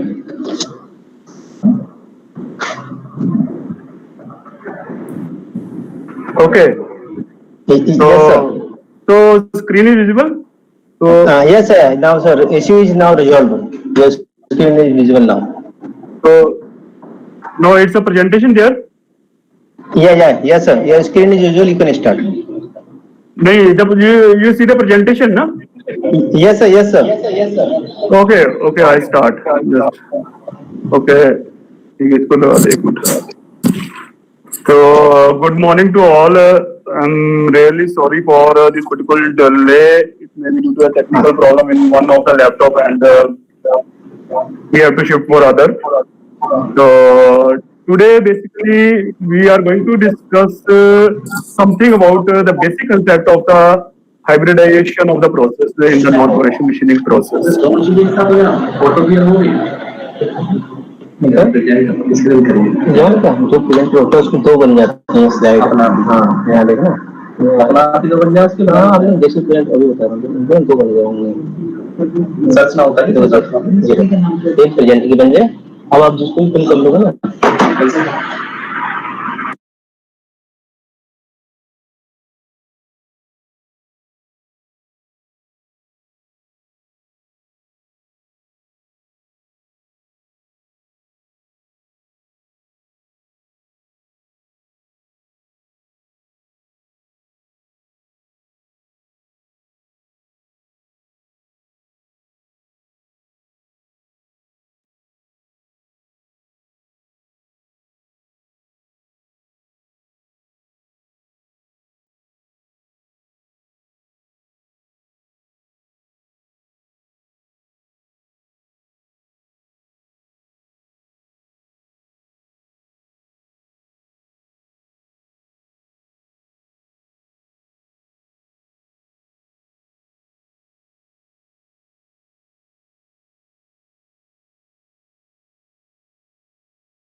अब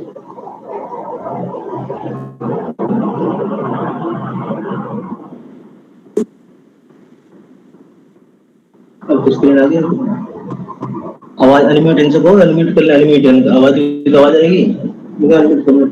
hello, हाँ Pankaj sir, आप कल 6 बजे दे दीजिए, ठीक है ना, कल 6 बजे link.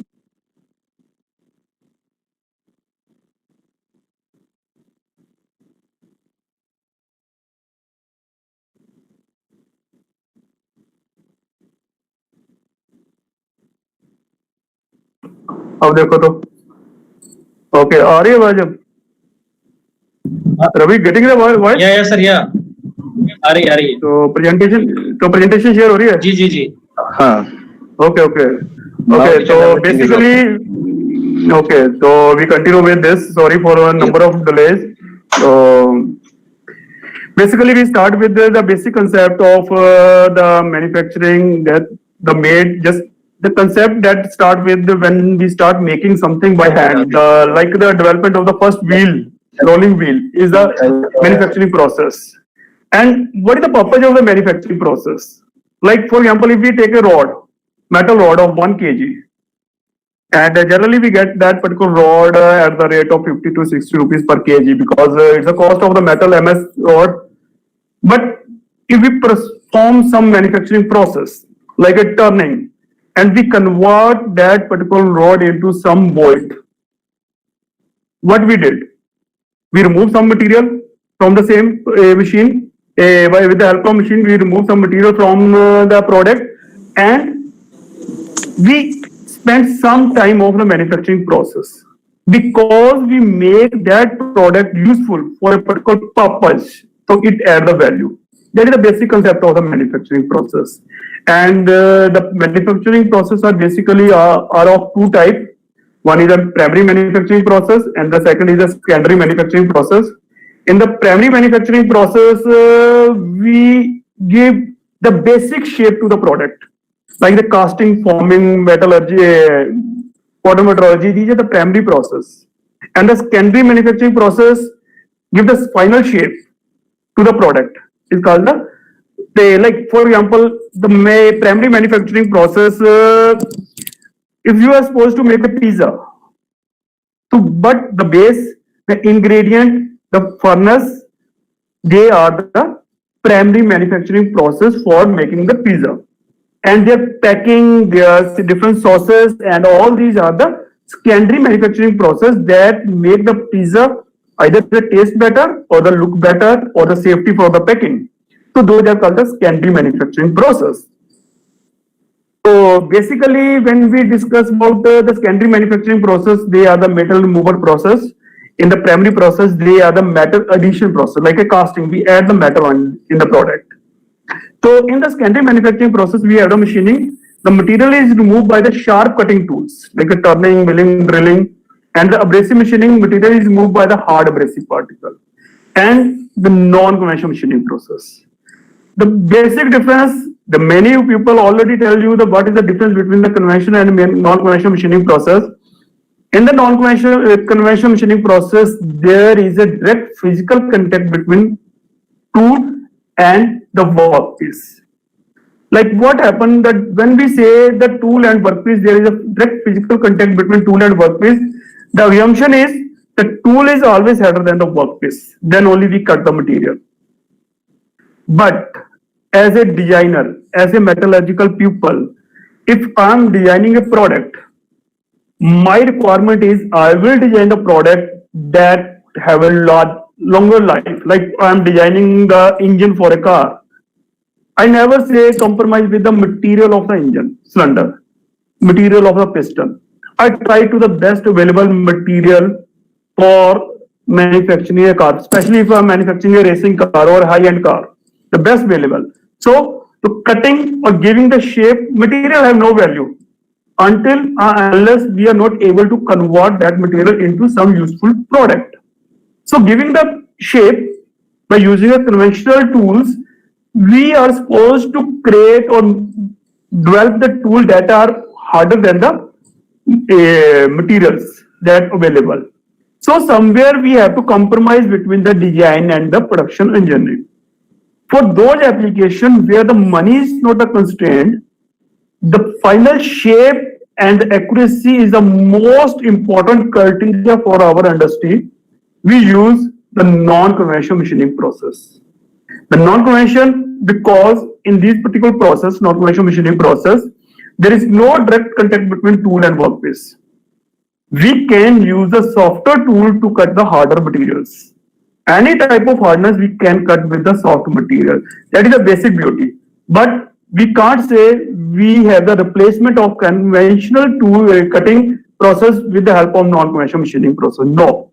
Because in the non-conventional machining process, the overall material removal rate is too little.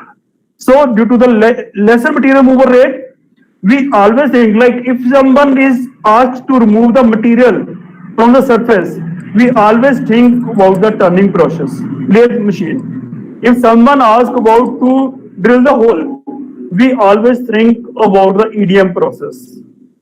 Okay, these are the basic concepts.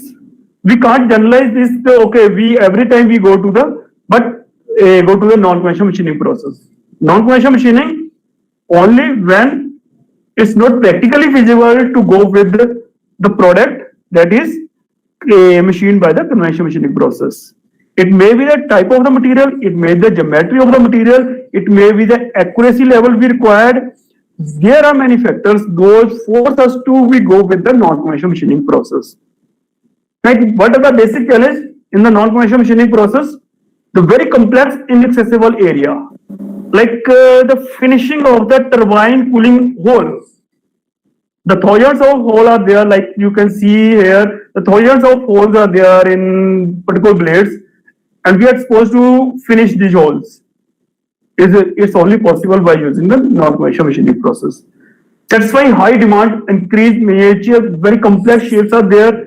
Profile that we are required to say improve surface finish. We are supposed to create the product with the nano level finishing. Then the economic viability. Economic viability means very difficult shape, very hard material.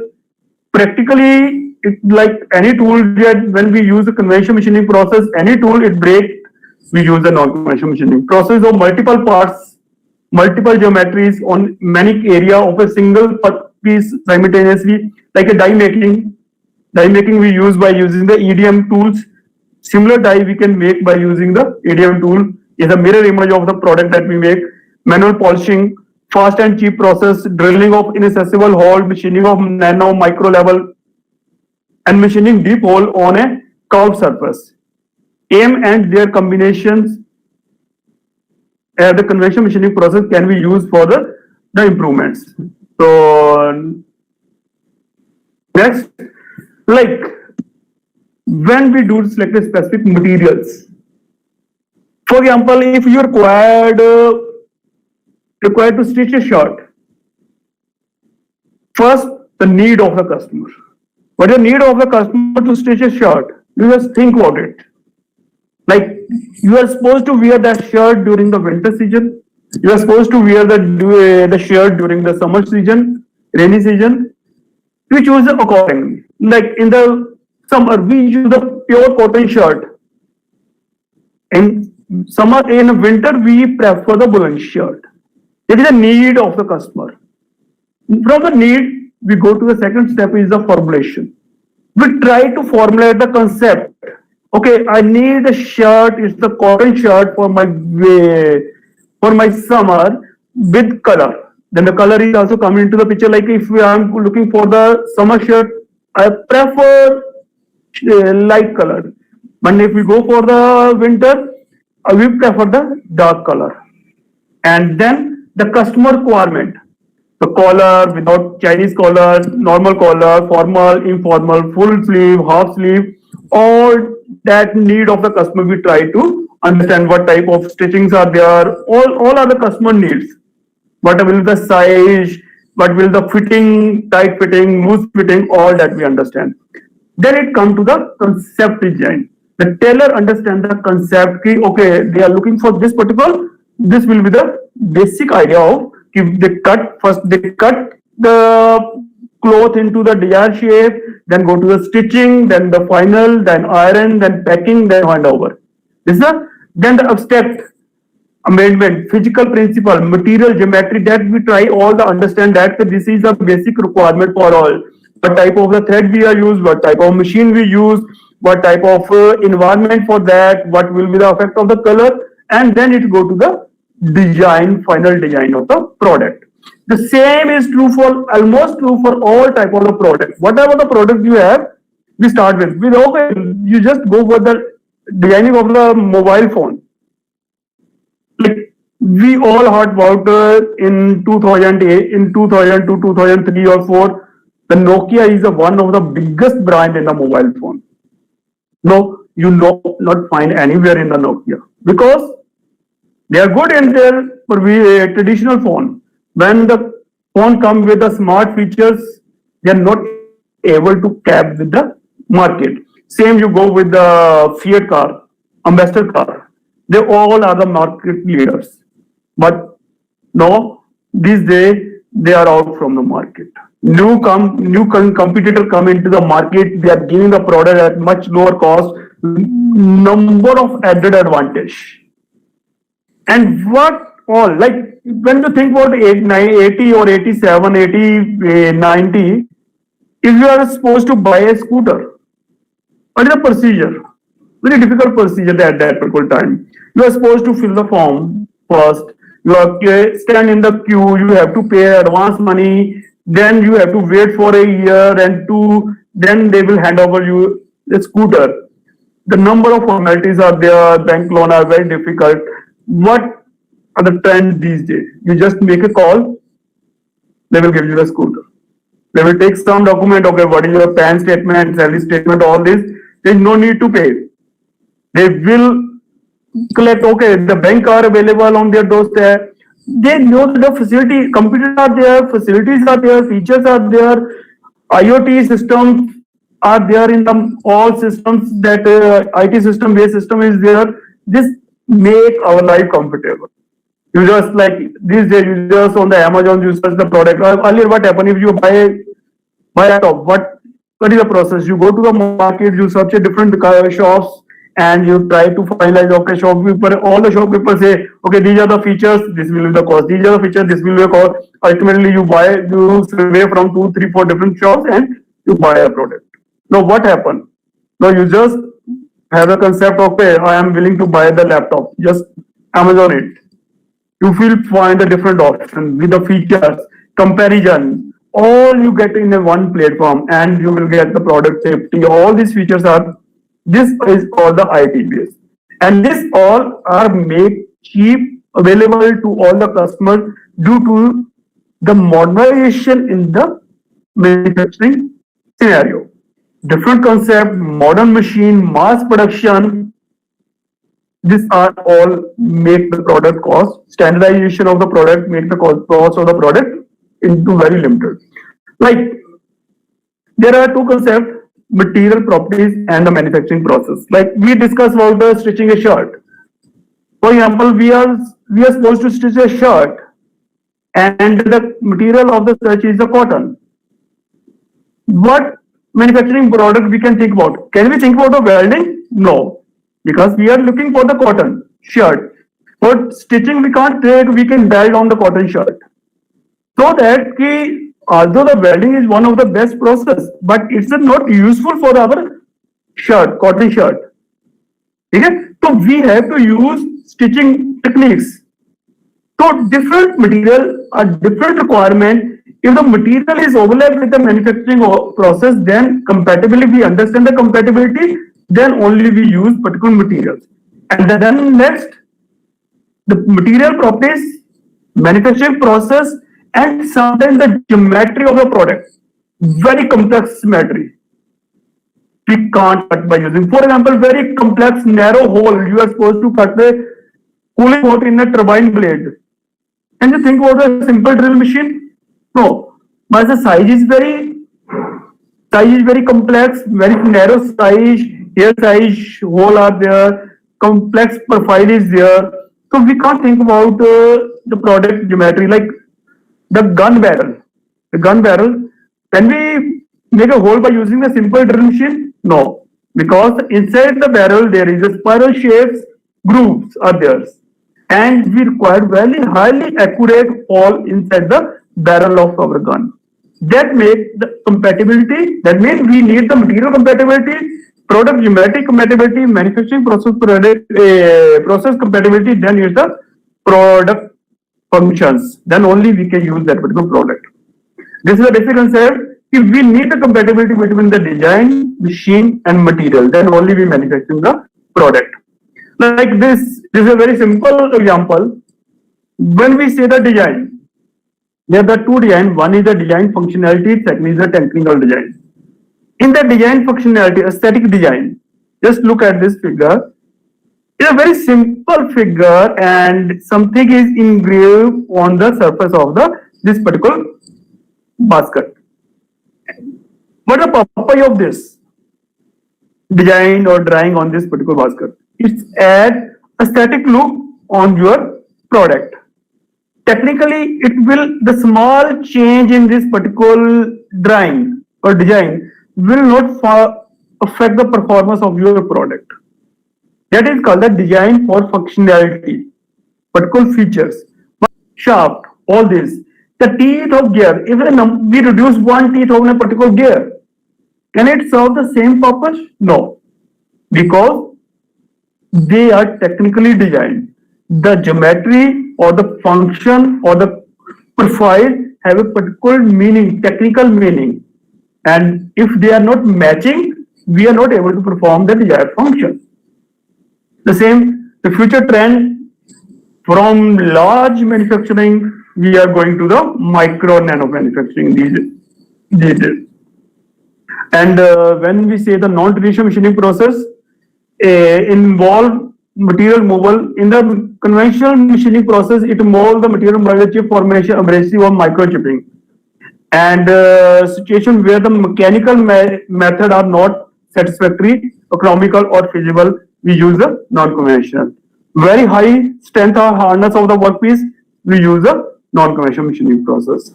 Material is too brittle, glass, brittle ceramic. So for those, they are too brittle. So for those, we use a non-conventional machining process. Workpiece is too flexible. We use non-conventional machining process. Shape of the part is very complex. Die, particular die making, especially very small details are there on a particular die. So we use the ADM process for that. And the surface finish, dimension tolerance.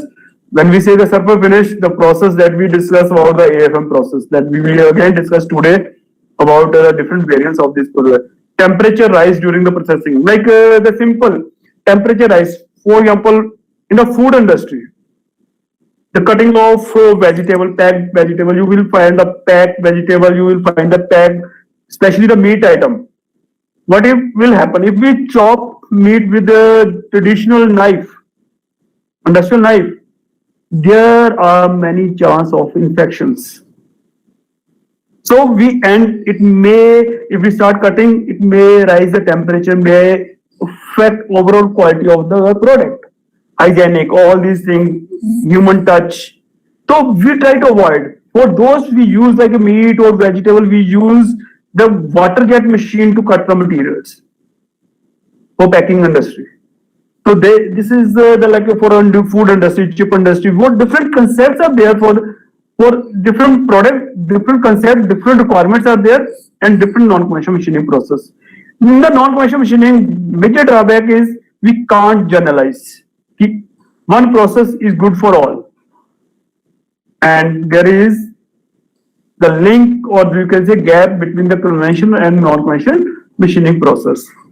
Basically, we have the two types, like we discussed, non-conventional and non-conventional. Mostly in the conventional, mostly the material is moved in the form of chips by applying the force on the workpiece. Material with a wedge-shaped cutting tool that is harder than the workpiece. Material under a machining condition, and the major characteristic generally the microscopic chip formation by sharp deformed material.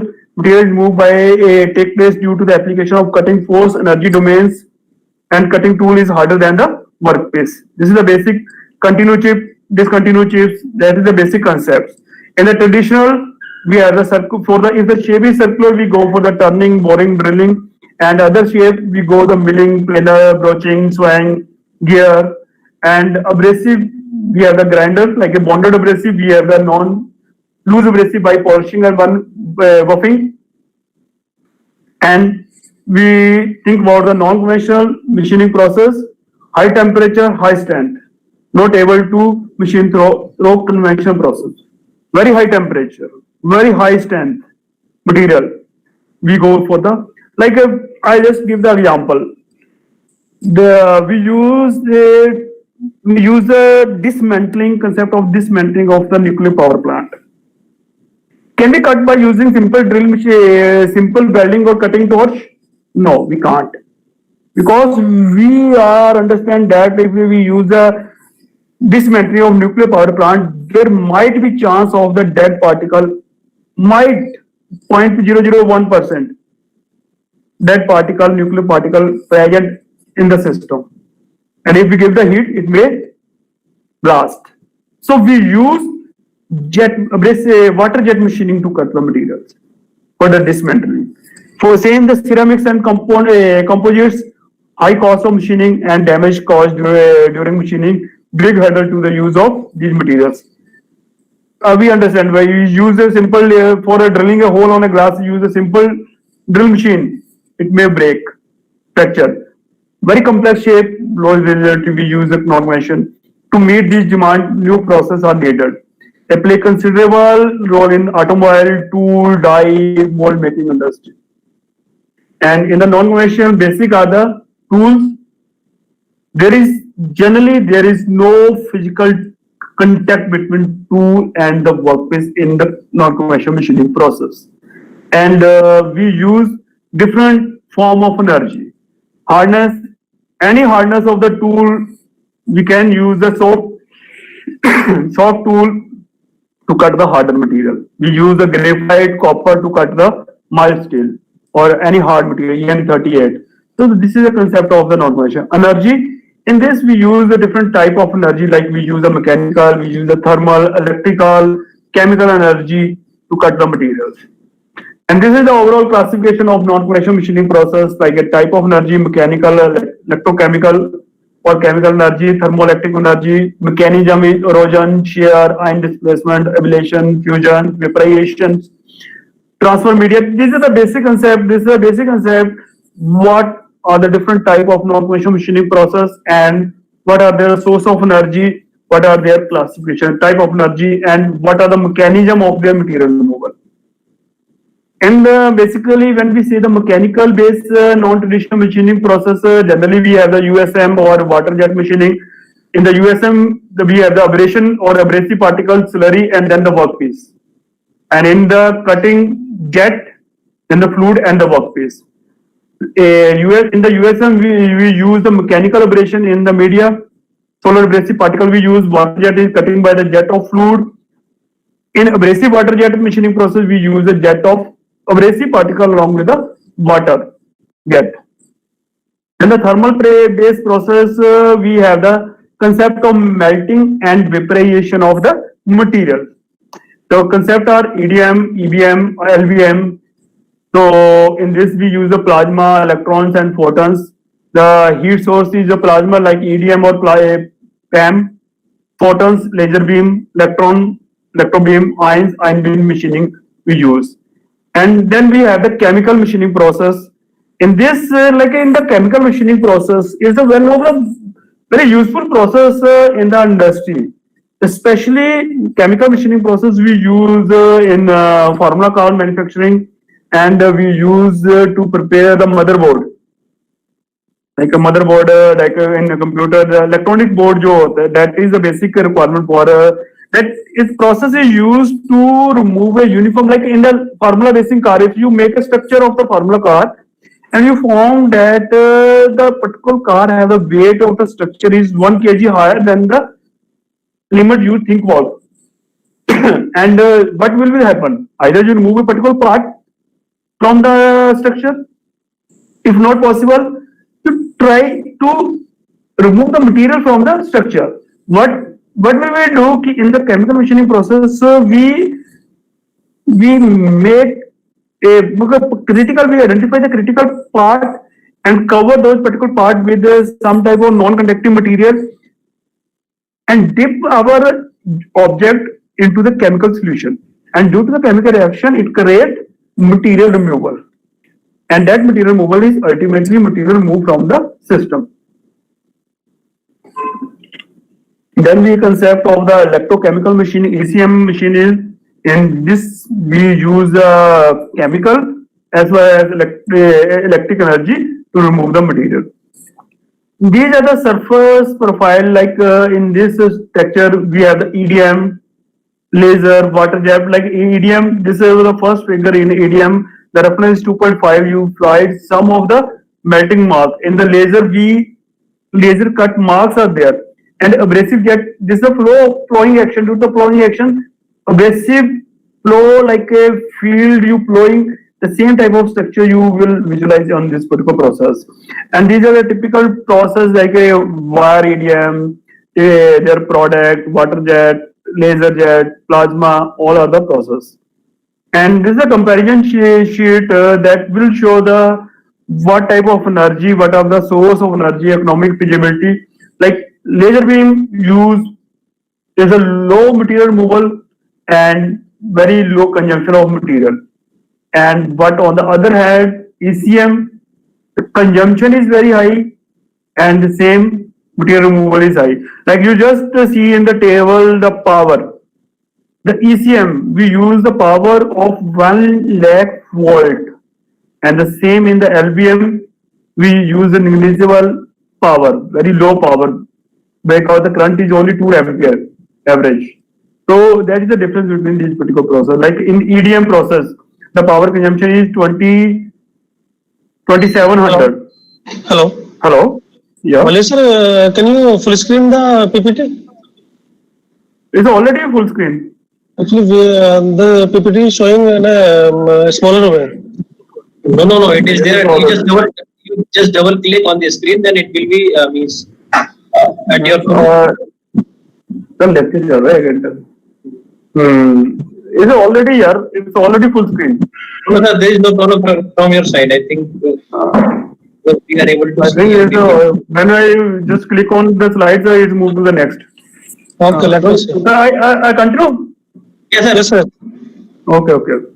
So, like, a concept of the basic, like, this is a basic introduction about, I think many already covered, but I may assume that some of the participants are new to the non-conventional machining process. So, I give the brief introduction about the non-conventional machining process.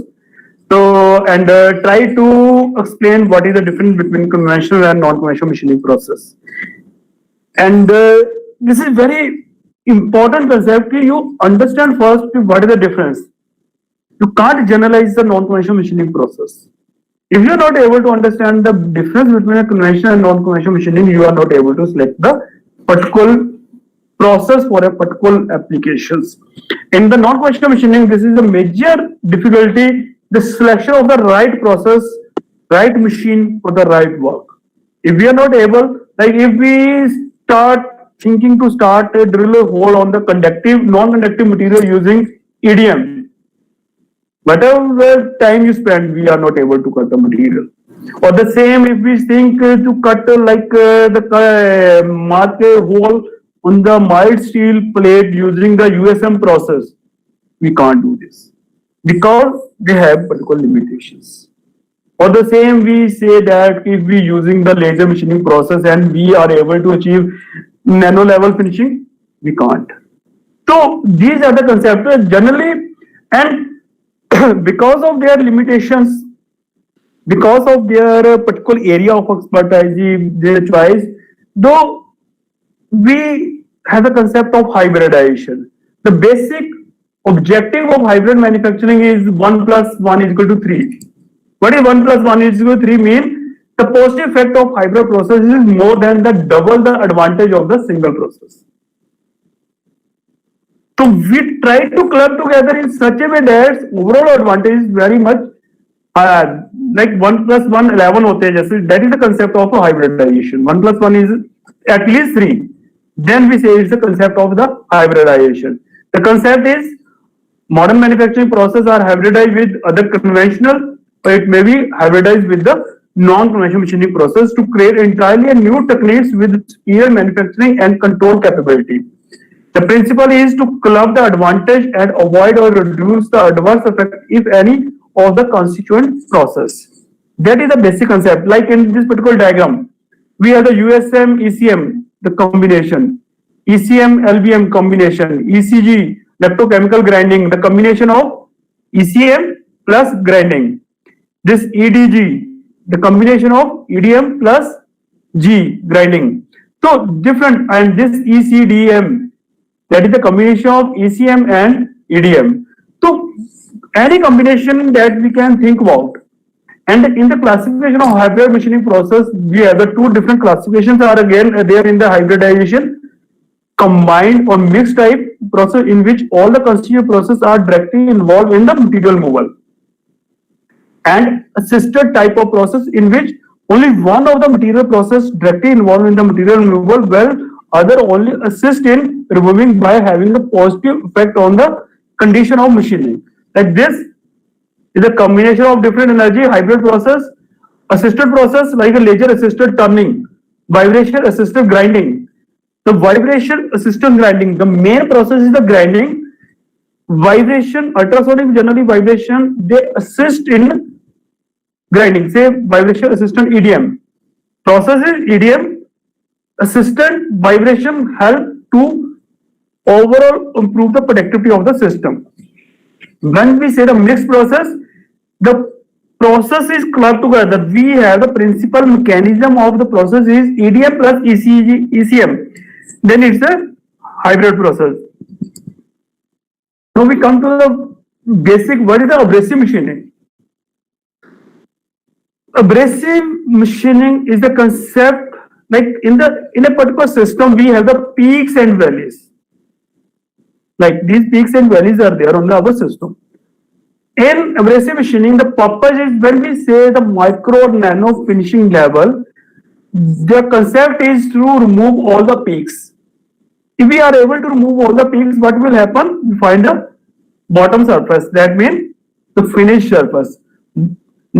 How much amount of the peaks we remove, that will define that what is the overall quality of your finish.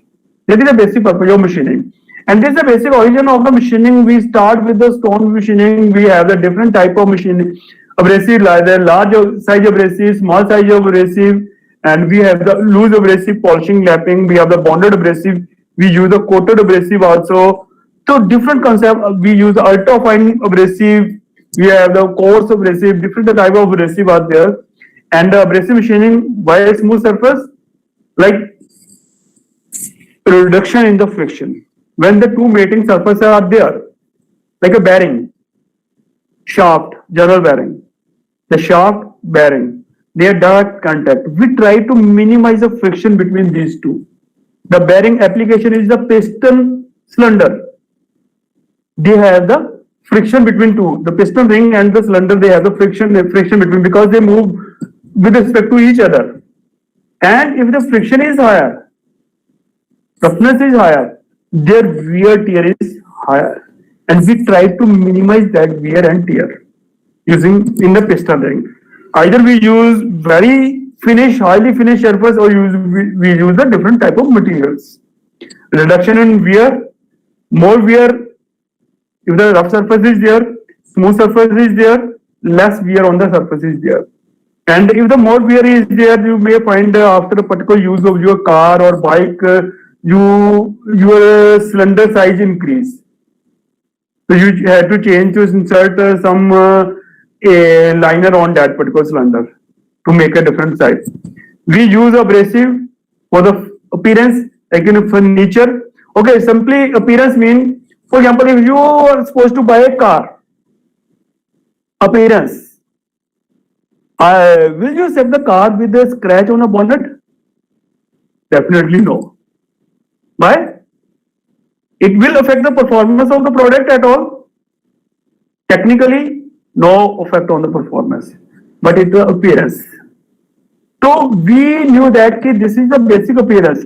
So we like good quality, clearance, cleanliness, next clearance, sharpness of the tool, like a grinding knife.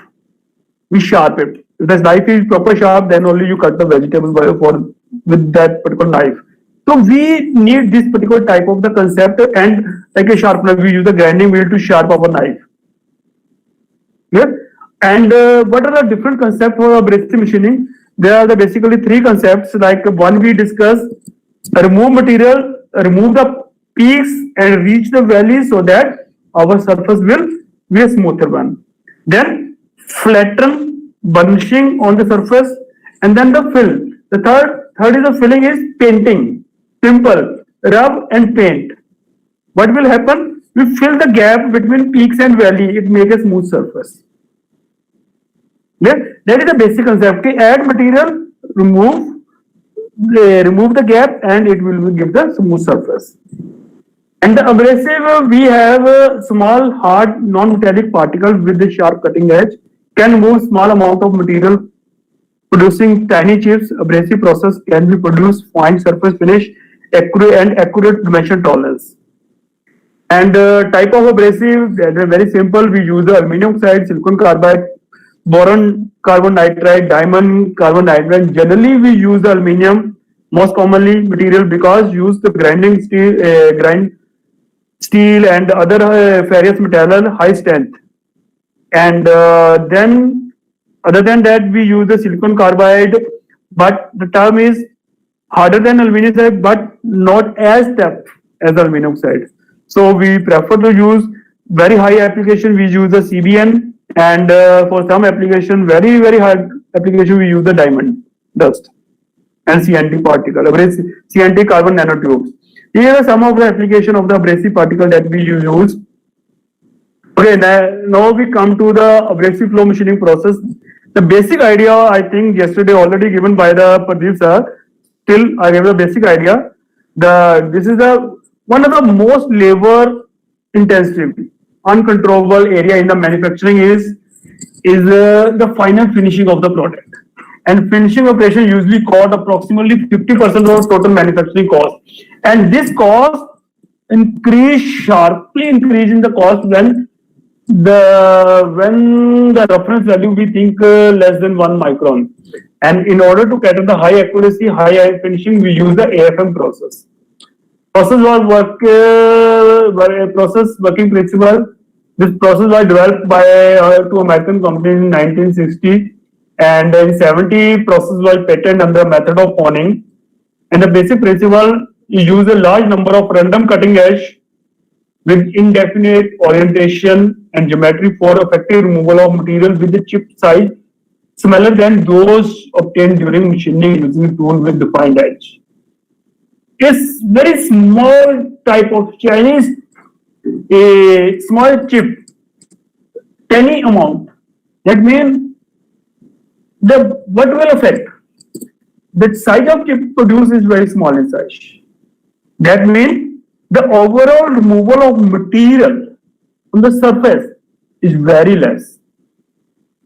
And because remove the material in a very small amount, the quality of the surface produced is very high, very highly quality. Like this is a comparison which show the different process finishing of AFM, magnetic, lapping, honing, and abrasive type and work surface that inaccessible area, complex shape we use this particular process. The principle, like in the AFM process, we use liquid polymer profile tool. It is very much like a liquid polymer. Is a very much a similar concept. Like in the morning, you go to the washroom and you just press your paste, and it come out from the paste in a circular way. For example, instead of circular profile, we add some star on the toothpaste top. So the paste you get is in the star form. The same way, we use the polymer mixed with the abrasive particle and some form of gel we add, it make a paste. And we press this paste from the defined path. and abrasive laden media, it's not so fully, and it's also called as a liquid foil. And when we press this particular media through a restricted path with a controlled pressure, it behaves like a filing operation. And though abrasive particle present in this liquid profile, it will start flowing action on the surface and remove the peaks. And the beauty is that when the peaks are there, the abrasive particle hit the peaks and they flow it. And because the profile is in the liquid, the media is in the liquid, semi-solid, you can say the polymer type liquid is there. And when we reach a very highly smooth surface, what will happen, start, the abrasive particle will not find the peaks. They not move into the peaks. And media that is there is a polymer, the particles are, instead of flowing, they start rolling. After a particular value of the profile that you will get, the surface, instead of further machining, the abrasive particles start rolling over the surface. That means there is no further material removal. So that is a basic beauty. If you spend more time on this particular process, it will not change the geometry of the product. It only remove the peaks on the profile and the geometry remains the same. That is the basic beauty of the process. Like identify orientation and the geometry remain the same. Any type of effect on the geometry, curvature, dump will not overcome this particular process. This process only remove the peaks from your surface to get the desired surface quality. This already discussed one-way AFM, two-way AFM, and orbital AFM. Hello? Hello? And this is a working principle of AFM. In this, we have two cylinder. These are the two cylinder. In between those cylinder, we have the yellow is the workpiece, and this is workpiece is properly coaxially placed inside the two media cylinder. And the purpose of the fixture is to give the proper flow of the media and control the workpiece on the desired direction. Then we force the media to flow from one cylinder to the other and then back. That there in the simulation. Under a control pressure, both the sides you will find that the cylinders are there. So that we create the pressure difference between these two cylinders. Like we given the one cylinder as a 10 bar and the other is the 30 bar. So there is a control pressure between the media. The 20 bar pressure is there in the media. So that is the basic concept for the removal of the material in this particular process. Application. The basic application is remove the EDM recast layer after EDM model laser beam machining. Improve the condition of aerofoil surface made by EDM ECM. Bring polishing radius aircraft, one-shot machining of multiple holes, fueling spray nozzle, polishing. These are the basic applications. Like we use the surgical implantations, two-stroke, four-stroke, engine, brakes, finishing of die and extrusion. These are the basic application of this particular process. And you will find these are again the application. Like in the second feature, this patient, the AFM will only remove this particular burr and create this particular. After that, it will not remove the material. Like we can use the AFM to finish the gears or threads. All are the application of this particular project. And the limitation, the one of the major limitation is the small quantity of material removal. That means cycle time is higher. Incapable of correct the form geometry. We can't change the geometry of the product. Geometry remain the same, only we remove the peaks. Cannot process blind hole. Only the process when the material is flow from one side, move to the next and come back. Large surface irregularity such as deep scratch or the large bump cannot be removed by AFM process. Process have to operate manually because it is very cumbersome and difficult to handle. Because of the contact with the media, cleanliness of workpiece is another issue. And the major issue that's there for each type of application, we are supposed to design a different fixture. And the designing a fixture for a particular application in AFM is the art. If you are able to design the fixture for an application, you will able to find the useful particular this process. If you are not able to design the proper fixture, then you are not able to work on this. And the second is the media. Although the media is available in the market, from the you can bought it from the store on, but the cost is very high, and you are supposed to develop the media. And if you are able to develop the media at in-house, it's very cheap and it's very useful also. Technology, the basic media is stored through the workpiece and tooling by hydraulic actuator, media cylinder, fixture, upgrade workpiece, self-modulating media, number of cycle are implied and parameter can vary. The basic setup, we have these are the two media cylinder and this is the nozzle fixture and this is the upper cylinder, this is the lower cylinder, hydraulic cylinders are there. This is a basic setup that we there. And tooling, we use the fixture is made of steel, aluminum, nylon, Teflon combination of these material. And number of parallel passage we are supposed to, like a number of hole on this particular job are, these are the media from outside from inside to the outside through these hole and all will be cleaned. And these are the shape of the media that we use, the aluminum, silicon, boron, diamond, these are the and desired flowability. And now some of the hybrid abrasive flow machining process there. I am not going to discuss all the hybrid process, hybrid abrasive flow machining. In this particular slides, I am just focused on the hybrid process developed either by me or my students for their PhD or work. So basically, we are looking for the PhD or the research work. The concept is very true in the non-conventional machining process. Either you work for the parameter optimization, you go for the modeling, parameter optimization, understand the process, different material you try for the different, like you sometimes look what happened, look people use different, use a different material, vary some parameter or ADM and they say, okay, your work is done.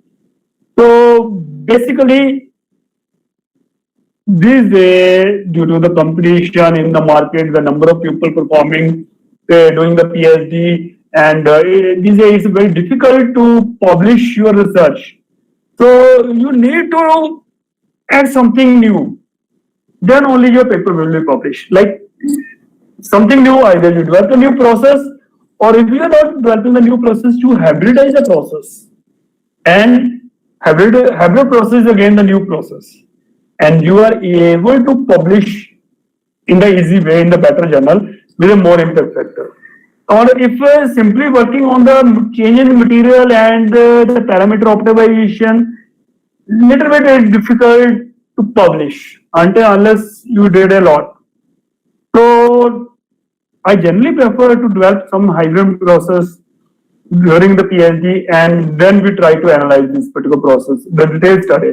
This is a part of my PhD work that I developed in 2006 in the centrifugal force system abrasive flow machining process. Like this is a abrasive flow machining process. In this we have the workpiece, we have the tools, we have the one cylinder, the other media is flow. During the observation, and this is a basic concept, some are the pink color abrasive particle and one is the red color abrasive particle. What happens when we press from one side and moving to the other, the media is moving from one side to other side, like the abrasive particle that is the workpiece surface, the abrasive particle that is red in color. This is the only particle that participate in the abrasion process, that is the finishing process. Other pink particles, they just pass through the work surface because the pressure is applied coaxially along the axis. The particle move in the straight line and only the particle that they are in the near to the work surface, they participate in the finishing process. And we use like aluminum abrasive particle, silicon carbide abrasive particle. What will happen in the initial, if the edge of the particle strike to the surface, it cut the material. remove the material. But as the material abrasive particle move along the length of the workpiece, their sharpness will become dull. The amount of the material moved from the surface is less. Okay? And there are many abrasive particles, those just pass through the surface without removing a single tiny from the workpiece. That means that we have a longer surface, we require long time to finish the surface. Or we observe that we move in the single direction, the surface finish at the end of the abrasive or end of the media is better than the at the result. And in the two-way, it's in the center you will find a lesser finishing as compared to a uniform surface will sometimes it's difficult to achieve. And what we did in the centrifugal force of abrasive flow machining process, we use this concept. You just see the bottom diagram. At the center, at the axis, like a coaxial, at here, the axis symmetry process we add a rod of different shape that we will discuss in, and we start rotating this rod. Due to rotation, its force created turbulence in the media. Due to creation of turbulence, this particle is moving with the velocity Vx is another velocity component called the Vn. The resultant the abrasive particle that moving in a straight line coaxially with the axis of the workpiece now divert their path and their direction is toward, due to centrifugal action, toward the surface of the workpiece. That means the more number of abrasive particles start hitting to the surface of the workpiece and participate in the abrasion action. And what will happen that in this, when we say the centrifugal force abrasive finishing process, there are two forces. One is F drag and center is F centrifugal. F centrifugal is due to the rotation of the rod, and F drag force is due to the viscosity of the media.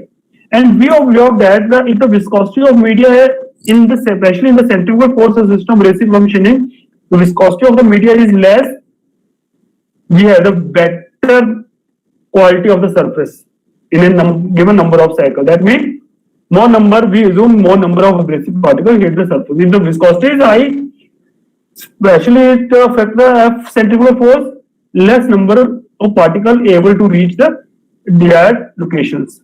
And this is a setup that we developed. This is a rod we insert and it rotates with the help of bearing. This is all set up, gears, bearing, all these are there. So this the media is moving from one direction to another. This one is the number 6 is the workpiece. This is all setup that we develop. This is setup of AFM. This is the media cylinder 1, media cylinder 2. Is the hydraulic cylinder 1 and 2. This motor on the right, closed view motor with the gears arrangement is used to rotate the rod that insert. And we use a different type of rod. We use a triangular spline. We use a square and rectangular rod, and we observe that the maximum material removal is in the spline rod. But for the further study, we are not using the spline as for the research purpose. We use rectangular because it's gives a more surface quality. Percentage improvement in surface roughness in the rectangular shape rod is higher, and our purpose AFM is not a material removing process, it's a finishing process. We use this process as a finishing. That means we for all the research we use a rectangular shape, and then for all this is the under different pressures we use the improvement in the roughness and the material removal for this centrifugal force system using the rectangular shape rod. And we use the rectangular shape. Viscosity of media, we prefer the low work hardening process we observe because of abrasive particles start hitting, and we observe when we start comparing the roughness quality, we observe that up to 70 to 80% improvement we found in some abrasive some workpiece. And this is one of the my work did my PhD student is in this we club ECM with abrasive flow machinery. ECM is an electrochemical machine. is again used to remove the material, and abrasive is both are is a mixed combined process. It's not a system process. In this we use hybridize the basic concept ECM and abrasive flow machining to achieve the synergy between the machining process. And we developed this process in our lab. And the basic concept is that we use abrasive particle along with the ECM electrochemicals. Generally, we use the potassium chloride, silicon, HCl, all that salt solution we use. We use a low intensity charge because we are not using very hazard to environment process. So apart from that, like you see this one, we have the user rod. Here the rod is we make it end stationary, and we give it one side is the positive, workpiece we give the positive, and tool we are giving the rod is we give the negative. Due to positive and negative effect, and the media in the media we mix the salt solution, it can make it electrolyte. The chemical reaction also start into come into the picture along with the abrasive. And the basically what happen in the chemical process, ECM process, the ions from the positive to the negative move, and electron from negative to move toward the positive.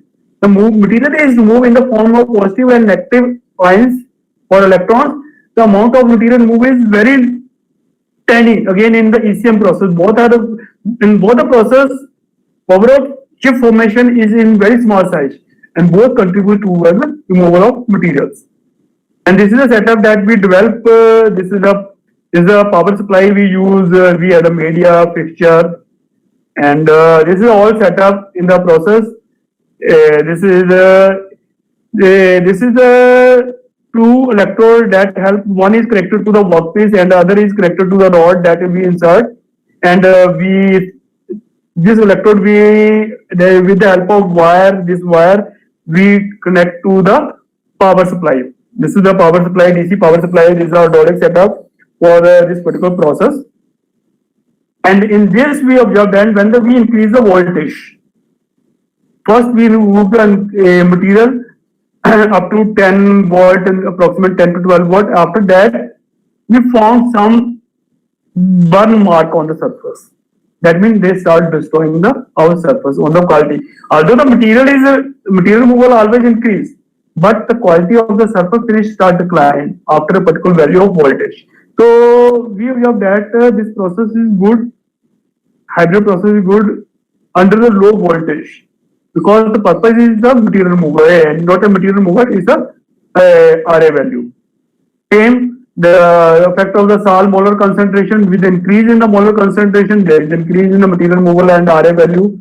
And this is unfinished surface. We see the mark of the tools mark. This is ECM finish with the low abrasive media ratio 0.5. Still burning mark with visible in the low abrasive media concentration, and highly finished surface that we see that there is no overcome. These are highly finished. There is no burn mark are there, tool mark are there. It means majority of the peaks on the surface overcome. This is the basic about the ECM. No, what happened that like we discussed about the centrifugal force abrasive flow machining, and we discuss about the ECM process. In the centrifugal process, we use external power to insert a rod and use external power to rotate the media inside to create a turbulence. Then what we observe when we insert the rod in this, in ECM process, we again think there is either we rotate the rod, or we think we use helical drill bit. But what is there in the helical? They have the fluid. The media are directed to flow out. It creates the fluid of the drill, creates the turbulence in the media. That means the abrasive particle not supposed to move coaxially in the surface. They create the remixing of the media, and it will act betterly. Number of particle again, the abrasive particle again change their path, and more media are abrasive particle are strike to the work surface. And this is a concept we use this is the workpiece, this is the media green one, and this is we use the drill bit. This is the concept of the picture that we will design for this particular process. This is a drill bit, this is a hole therefore to flow the media to the workpiece, and this is a complete, this is here you will find this is the workpiece, the golden color, and this is this point is the bit of the drill. This is a total setup that we use for the helical AFM process, and again the fixture with the detailed analysis. And again in this this is a ECM process. We observe that the optimum material removal is 18.2 grams, wherein the AFM is 11.81. That means 1.5% improvement in time improvement in material removal. And delta RA ECM 64% improvement in surface quality, and in AFM we generally observe 30 to 40%, 1.6 time improvement in air. The surface roughness improved 0.45 micrometer from 1.6 micrometer. We achieved 0.5 in a given particular number of cycles. And a unique higher productivity rate, low cost, better surface integrity process. And one of the again the other process that we develop is the development of centrifugal magnetic. In one of the Professor Sahajpal, they developed the magnetic force system abrasive particle. What the drawback is the magnetic abrasive flow process? We use magnetic particle inside the medium, metal particle inside the media along with the abrasive particle. The drawback is, and we place a magnetic force outside the workpiece. So what will happen? The abrasive particle, the magnetic particle, those flowing coaxially to the axis, with the magnetic field that divert the path. And if any abrasive particle during the day travel from center toward the axis of the workpiece, they along with the magnetic particle, abrasive particle also start moving on that direction. But what happens if the iron particle or magnetic particle come in contact with the surface of your workpiece? And because that is a hard particle, if they touch the surface of the workpiece, they may add scratch on the surface. So we use the concept of centrifugal magnetic with the concept that higher viscosity media can be used for this particular process. This is again the part of the PhD work, and in this way we use the centrifugal force and magnetic force assisted AFM process. This involves increase the pressure on the media particle in the media while they are in contact with the surface of the workpiece during process. The centrifugal force by the rotating rod and rotation of CD, and where magnetic force is tied to the magnetic particle added to the abrasive particle. Both the force thereby increase the media contact quality on the surface finished. This is the concept. Again, this particular concept is the same, that is the centrifugal force. The two cylinders are there. This is a CFG rod is there, and the rod. This is a fixture that's placed inside the fixture. This particular center. This is a lower fixture. This one is fixture. In this middle fixture, we have the workpiece, and the top fixture is the mirror image of the bottom fixture. And this is the magnetic force that you will find here. This is a setup to generate the magnetic force. They had a rod insert inside the cylinder media, and they are touched to the work surface. These are detailed setup. Again, the SEM image unfinished and highly finished surface by using this hybrid process, and with this 1.5 time improvement in the surface finish we observe. And then we again we discuss in the electrochemical machining process. The drawback is again that we are not rotating that. We use the electrochemical and AFM. Then one of the process we developed, we use the centrifugal force concept and ECM process. In all, you understand that the minor modification in the process, we are not making a huge difference in the setup. The small modification gives a different name to the process, and it's a work add the value to your PhD work. That is the basic concept. I am just giving the idea Okay, work on your PhD in the concept that not only on the existing process, just change the parameter. Give a small modification on the process. It will add the different name, your paper will be published easily. You will get easy access to the high quality journals. In this, we again use the AFM and ECM concept. So again, use the setup is again the same, but only the difference is we use the rotational concept of AFM process.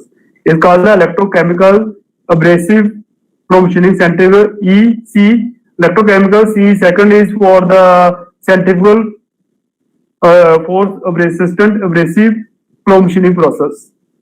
Again, we found that the material removal with the voltage increase, surface finish also increase, molar concentration increase, material removal increase.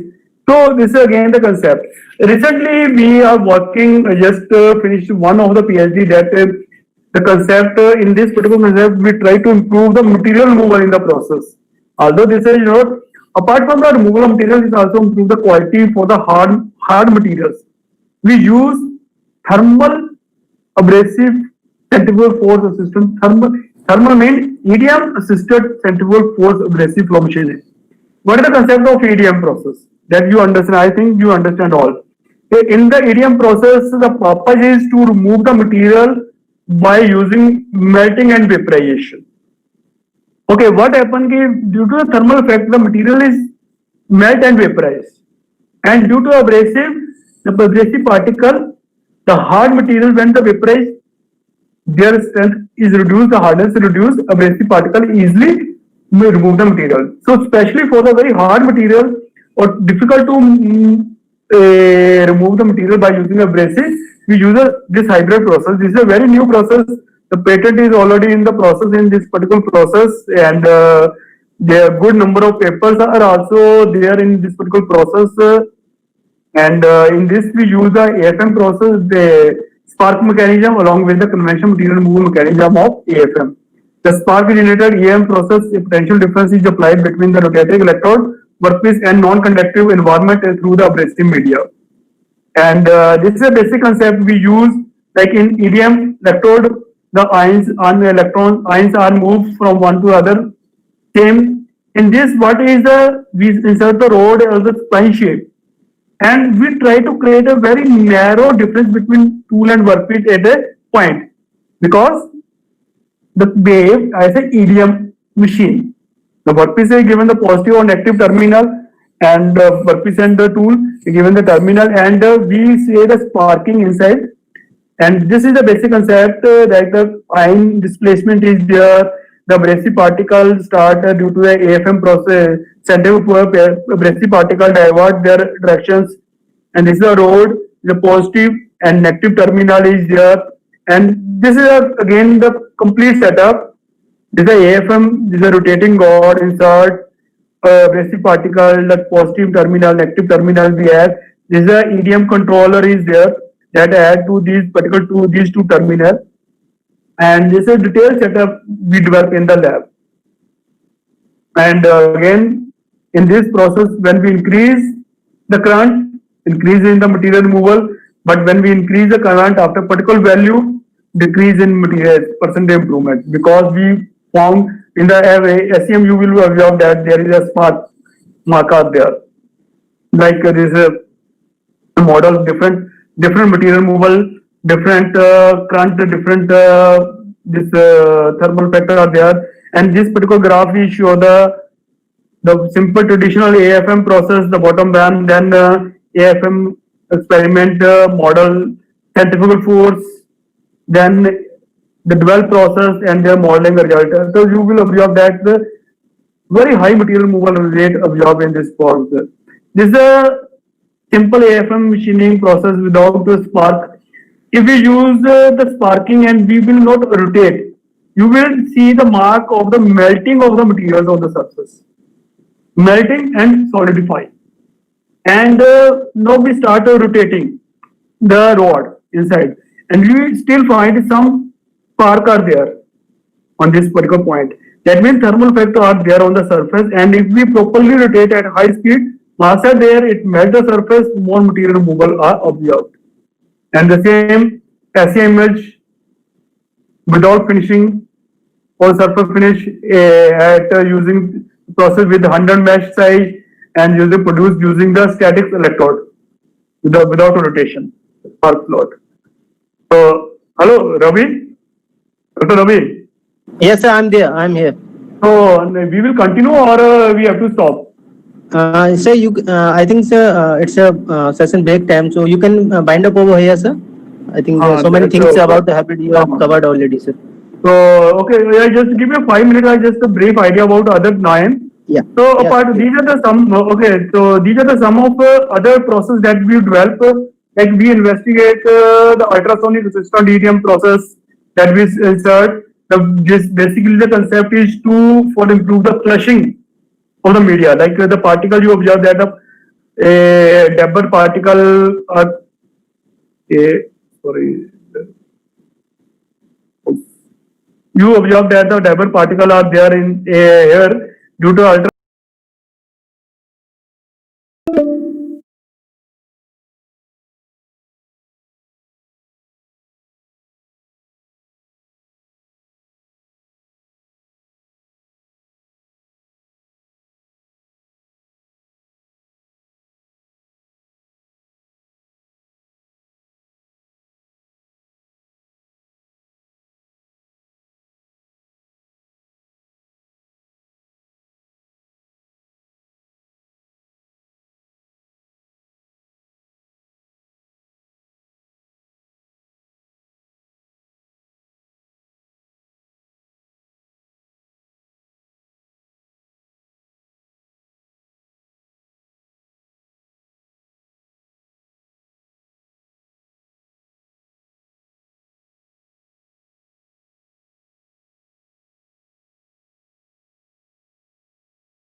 And the pistons and the wear and tear is very high. So we use a carbon environment friendly coating. And in this, I'm not going up much in this detail because this is a need for the day because maximum energy is utilized waste on the waste, and we try to use that. We use in this particular process we use the sugarcane waste like a bagasse, a sugarcane waste bagasse we use as a carbon at we treat it at 1 megapascal at 500 550-degree temperature and make it a carbon and like a diamond carbon and use as a powder for this. This is a particular process from the sugar. We use the bagasse, make a bagasse, and for that we had to mix it and then it spray on the particle. And this is the basic coating. Different different SEM are there, Raman spectrum of this particular are there, and micro hardness, diverse we measure. Then we perform the triometer study on this, and then this we use the same process for the tool insert for the precision manufacturing, and the same process we use, and here you will find that the diamond formation of diamond on the insert, and these are the diamond coating we developed in the lab, and these are the diamond coating we bought on the insert we bought from the market. In the same working condition, we found that you can find the edge difference. The wear and tear with the diamond cotton in the lab is much less than the we bought from the market. And this is a thermal image camera we use. This is a trigonometer study, and then we are using we are also working in the area of hybrid aluminum mattress composite. For wear resistance in this, we use the base material is the eggshell. We use the silicon carbide, aluminum oxide, and eggshell. Eggshell is a waste material, and it will give very good properties. Like this is the process how to use. Directly we can't use the eggshell. We use the process it. Is a process to use the eggshell for our application, and this is a setup that we have in the lab to develop the composite and different process we use for this. Okay, with this we are not able to discuss other process in detail, but I just give the idea. If you need to discuss in detail, you can contact me on a mail or a WhatsApp. Thank you. Thank you so much, sir, for this much wonderful talk. with the participant. We have covered so many basic aspects of the hybrid machining, basic machining operations, and your research works as well. Uh, most of the queries and the general doubts of the participants already been covered by you, sir. And in the chat box also, I'm just seeing it. No, I think such a query is there. One query is being asked that how that these hybrid manufacturing processes can be utilized in renewable energy sector, something like that.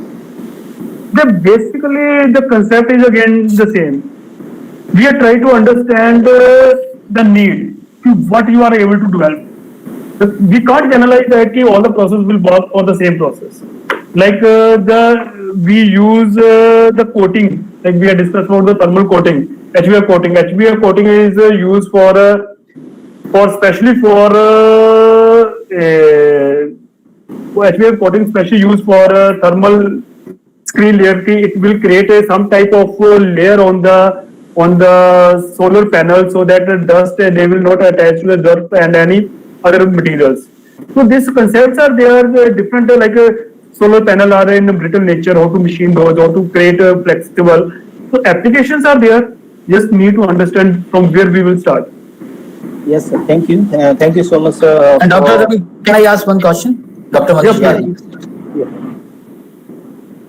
Bhargava. Good afternoon, Professor Walia. This is Dr. Manish Bhargava from NIT Agartala. My question is, you have covered entire part very nicely, but I would like to know on which properties this hybridization can impact more significantly on the material. Yes, depend upon the processor. Like process, like properties you because you have experimented lots of things. Yeah. So on which property you found that in your experiment it's impacting more and more? No, that depends on like when we say we are working on the AFM process. If we work on the AFM, the concept is always keep focus on the RA value. Okay. Because it's the finishing process, is not a material movable process. Right. So we try to club all the process. Those help us to like we club the ECM process. The ECM is again the material is moved in the form of ions. Yes. So only those process, those are assisted type of similar type in nature. We are not focused on the focused on the those process. Those are very highly focused on the material mover quality. Like we can't, we are generally not prefer we club AFM with the laser. Because in the laser material is more in the large scale, but it destroys the surface. It creates a recast layer. Same when we observe we club the EDM with the AFM process. We found that somewhere we are compromised with the quality of the surface. Because at that particular application, our focus is in change key. Instead of only the focus on the surface quality, we are trying to cut the difficult to cut materials. We shift our focus, then only we club the AFM with the ADM. So if we go for microstructure analysis, then do you think there will be a certain and significant changes are there? Do you think so? We did all. So, but we did all, but the primary focus, because when we start communicating the paper for EDM assisted AFM process, every time the first question, they are not in the similar nature process. So this is the very first question because EDM is entirely a different material removal, recast layer is the main problem in EDM process, and AFM we say it's not a material removal process, it's only the finishing process. The very first question, why do you club this process? Then we have to explain, okay, we change objective. Not only the focus on the material, we say in process finishing of the material, we start saying in process finishing of the process in EDM. In process finishing of a workpiece in EDM. Yes. So then they start accepting our paper. So you have to work on that. Yeah. So because that is also a drawback when you start working like when the PhD guys, you start working on that, you make a paper on that, and ultimately you start someone asks question. Sometimes you are not able to judge the type of question these may come in future. Okay, nice. Thank you, Professor. It's pleasure. Yeah. Thank you so much, sir. I think one last query is there, sir. So I will read it for you. hybrid machining processes are nowadays we are hearing on. What is the research scope? The scope will be unlimited. You just think about, you develop something new. So every day is like a fashion. It's a fashion like one day you have bell bottom shirts, then the narrow bell bottom pant, then you have narrow pant, then you have a different style of pant.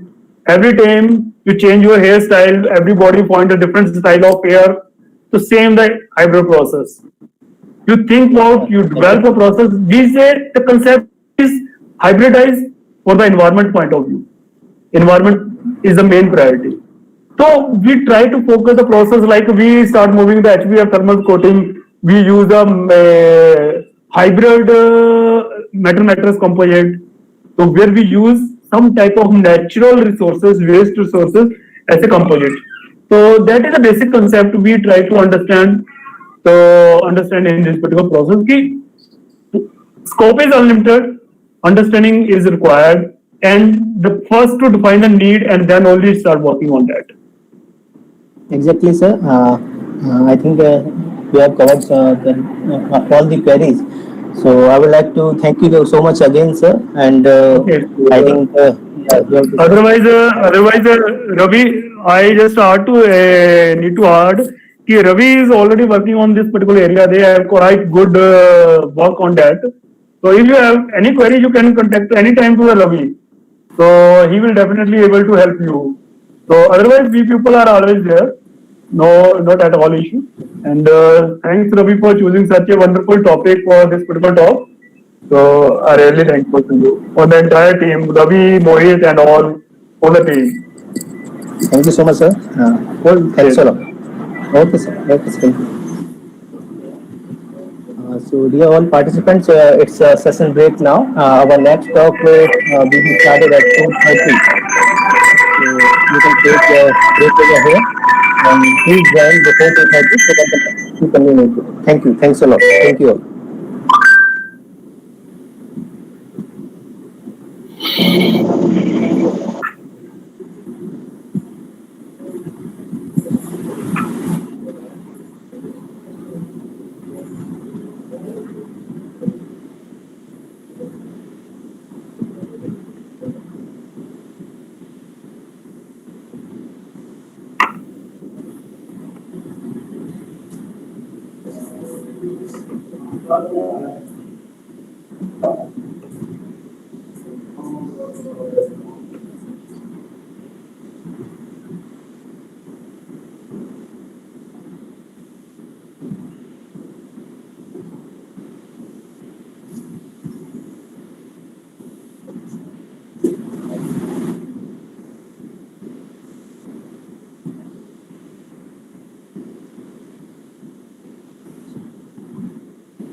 Third of today's session, Professor Pradeep Kumar sir from IIT Roorkee has already joined this session and he will just start his talk very soon. Uh,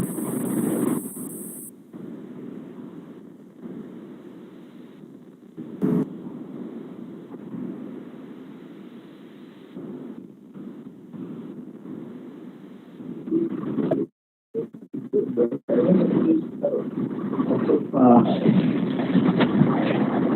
so first of all, I would like to welcome our expert of this session, Professor Pradeep Kumar sir. Welcome, sir. and thank you so much for accepting our invitation for this session.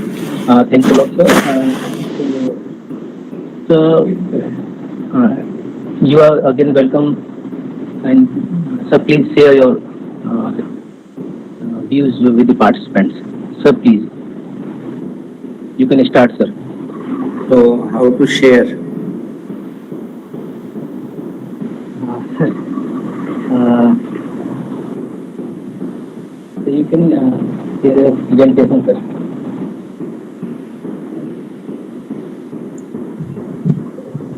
Are you able to view it? Hello? Yes, sir. Yes, sir. You are audible, sir. Can you see the screen? No, sir. No screen is there. No screen. Yes. I have already shared my screen.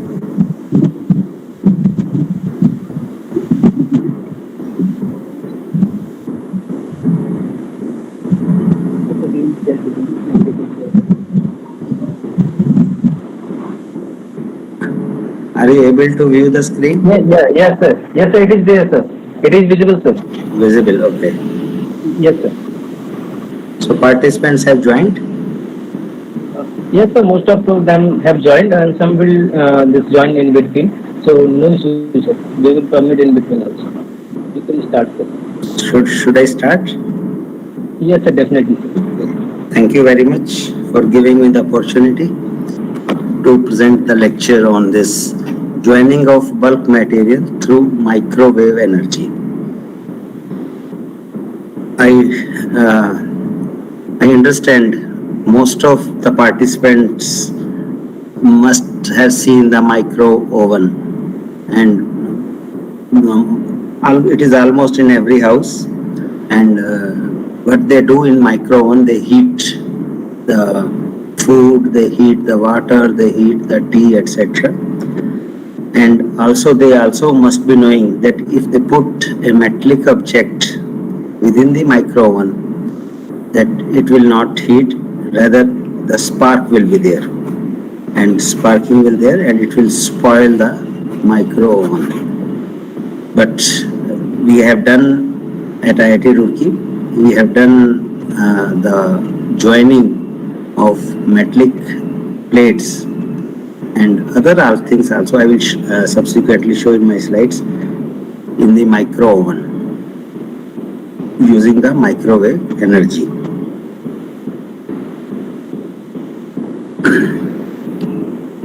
This microwave processing, as written over here, is one of the new field with considerable amount of research potential.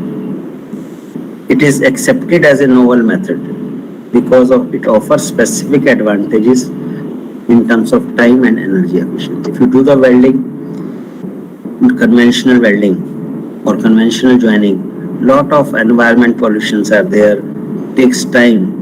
But if you do in the micro oven, it basically saves time. In very less time you get the good welded joint, and also as far as energy efficiency is concerned, you also achieve this. Plus, additional thing is that it is very environment friendly process. The only thing is that we need to do some changes in the system so that when we put the metal inside the oven, the sparking should not be there.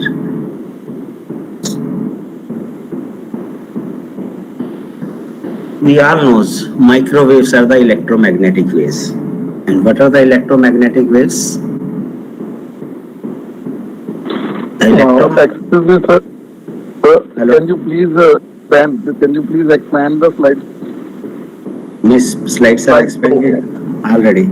Sir, It is on the start the slideshow. huh? Slideshow, sir. It is on the slideshow already. No, sir, no, sir. It is already on the slideshow. Yes, sir. Your slides are visible, sir. Yeah, otherwise it will not show anything. I can check again. All right.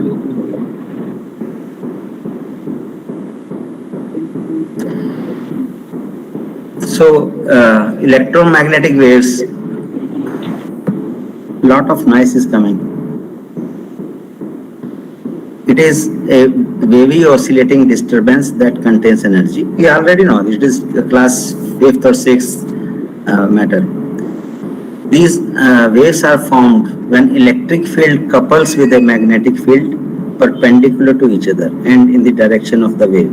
So two basically fields are coupled together at a phase difference of 90 degree, and both the electric field as well as magnetic field both have the energy stored in it themselves. So these are the electromagnetic waves.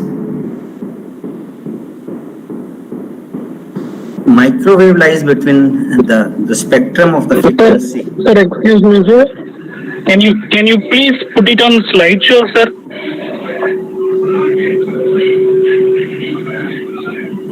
It is already on the slideshow. Okay, sir. Okay.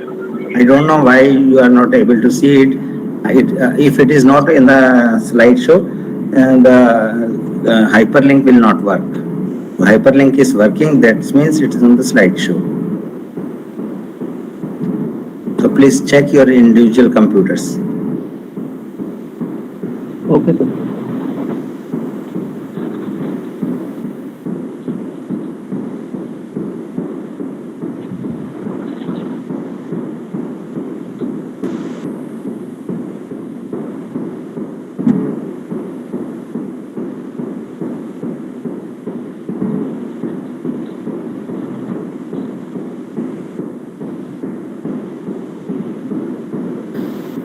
So I was discussing this electromagnetic waves, and the microwaves, the electromagnetic waves, the frequency spectrum is shown here. And if you see this electromagnetic spectrum, if you start from the top, it says increasing wavelength on this side, increasing energy on this side. So if the frequency increases, this means energy also increasing. So if you see from here that radio frequencies, then microwave, then infrared, ultraviolet, X-ray and gamma ray. Gamma rays has the maximum frequencies and more energy basically they have. And this is your visible area, and at the bottom if you see, these are the various applications are there. Extremely. Can you hold for a second?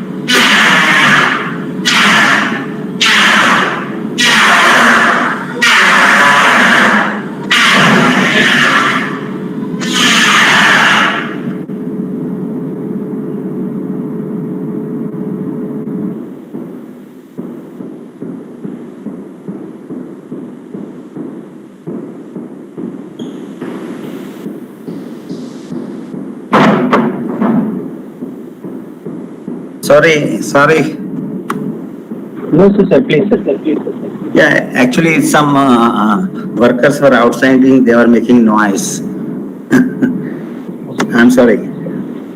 So if you see the applications are at the bottom. So when power lines that we see in our houses, in the colony, in the campus, basically they work at the low frequencies.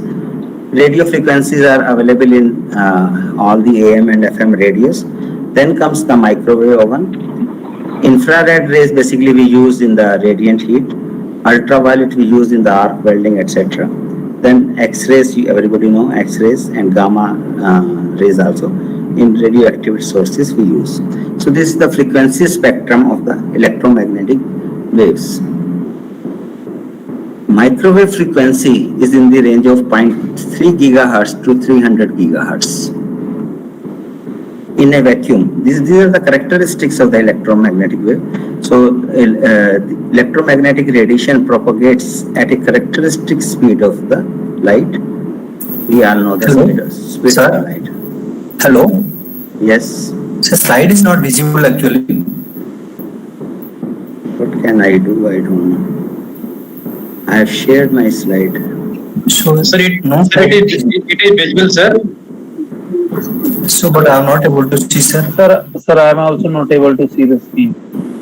Just search the name of the sir. I'm I Bansur. have already done, sir. I have already done that. Dear participants, if slides are visible, please you need to pin up the location of presenter. Okay. Just pin this I had slide. already done. So first check your system, then I will continue. Please, it's not good that you are interrupting in between again and again. Why we have to pin up? Which speaker we have to pin up? Once done, then let me know. I will start again. So I request the participant to at least just pin up the screen of sir named as Pradeep Kumar. So it will be then you will be able to see the slides shared by sir. I request you all please do not interrupt in between. If there are some genuine issue, then you can just write those in chat box, please. Is everybody is not able to see the slides? No, so it is visible, sir. Then why some people are not getting it? So they need to pin up it. I think everything is fine now. You can resume. Yeah.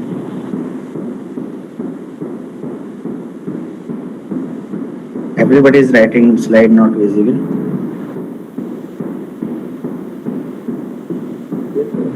Now it is visible. They are writing.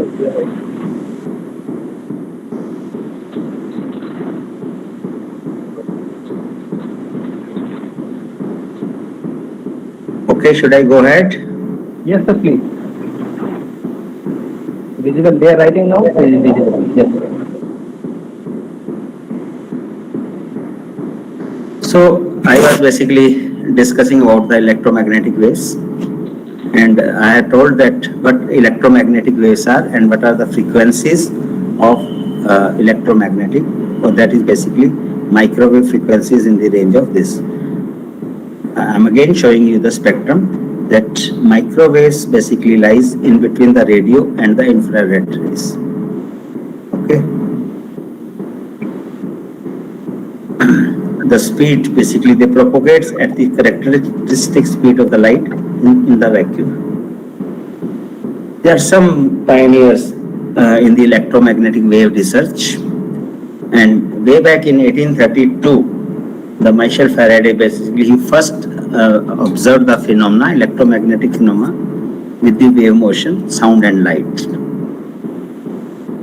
In 1846, mathematical formulation of electromagnetic phenomena with the interaction of electric and magnetic field was observed by this James Clerk Maxwell. In 1888, Heinrich Hertz radio waves could be bounced off subject just like sound waves. So that was the pioneer in the field of the defense also. They basically observed that if radio waves are just impacted, it bounces off just like sound waves. Then in 1904, Christian Hülsmeyer presented principle of radar, that reflection of electromagnetic waves by metallic objects to locate ships through fog. Then in 1931, a microwave communication link between France and Dover in England was established. And in 1940, Henry and Randall, they developed cavity magnetron. All these are basically electromagnetic energy using microwave energy. And finally, in 1945, Percy Spencer, he discovers microwave oven. So the oven that we use was initially developed by the Percy Spencer in 1945. And many more applications are in 2000 onward of the microwave energy is available in the literature. Some application area that I already mentioned, that radar basically use of microwave energy or microwave application happened in the 1940, and all this communication, our cell phones basically use the electromagnetic waves, space, navigation, remote sensing, etc. In 1950 onwards, people used, in addition to the earlier one, in the curing of rubber, food processing, pharmaceutical drying, wood curing, paper drying, textile, polymers. In many other areas, they basically used electromagnetic energy.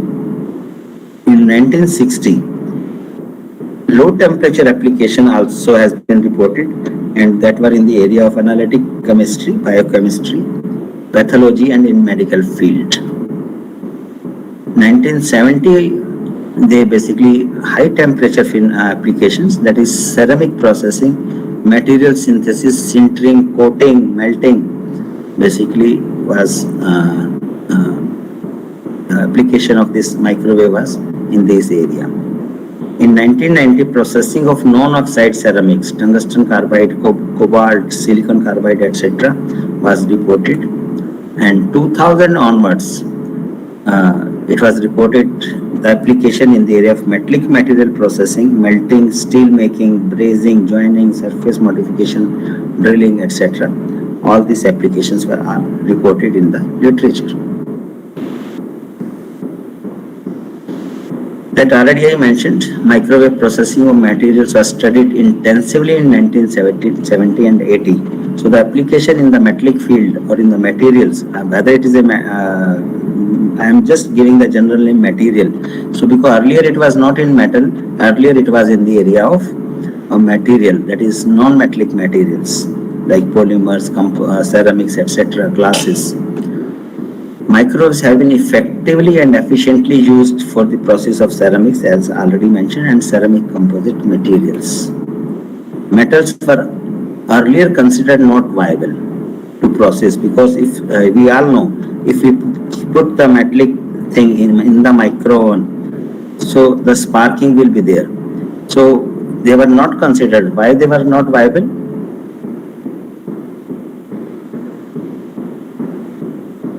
Heating metals in a microwave lead to different results because metals are electrically conductive. That is the one of the reason. Second reason is that metals at room temperature reflect microwaves. And when they reflect the microwave and because of the low penetration depth, they basically set up a high voltage between metal and the magnetron. Magnetron is basically the part of the micro one that generates the electromagnetic waves or electromagnetic energy. When this voltage surpasses a threshold, because the voltage basically starts building up, and when this voltage surpasses a threshold, it discharges as a visible spark. Sparking happens when you put the metal in the inside the micro oven.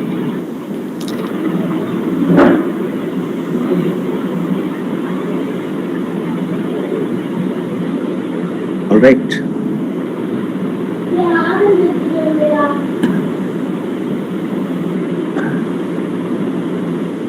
A lot of noise.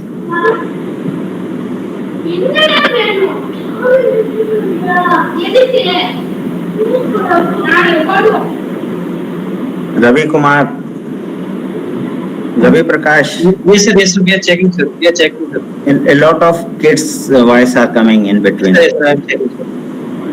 Can't you control from your end to just switch off the microphones of everybody? Yes, sir. No, there is no control, sir, here. Please in the Google Meet. It is available on Zoom facility. It is not on Google Meet. It is not on Google. Yes, sir. Zoom provides such facility. Yes, normally we do through Zoom. Yes, sir. Yes. I don't know from where the noise of the kids are coming. Can't other people can switch off their own microphones? Now I think. Vikesh Kumar's mic is on. Okay.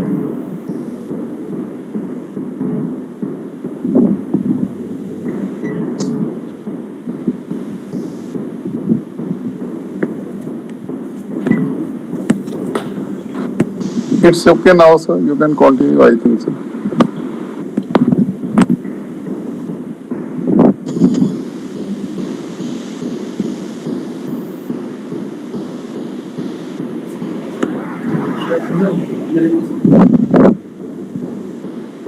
So yes, so I think everything is now done. So you can start.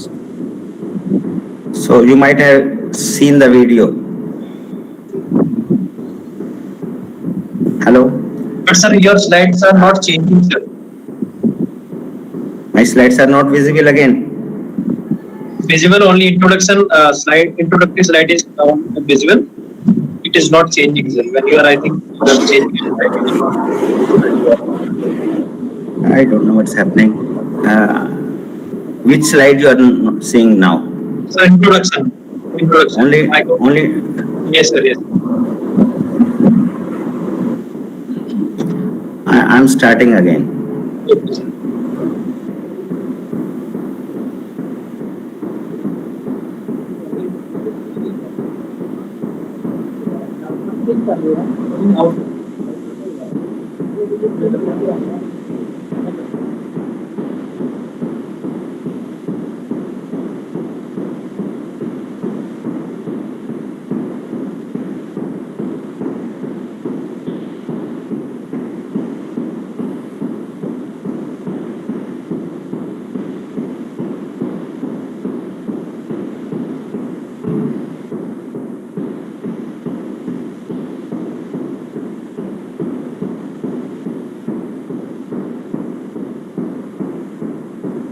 I don't know why this is happening.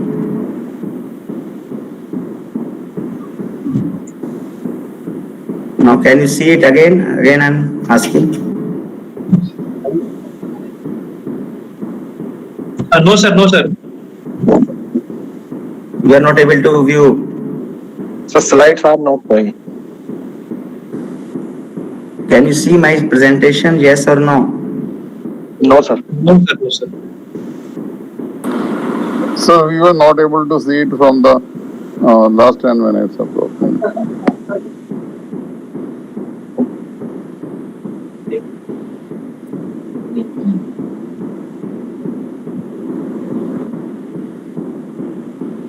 मेरे पास चले.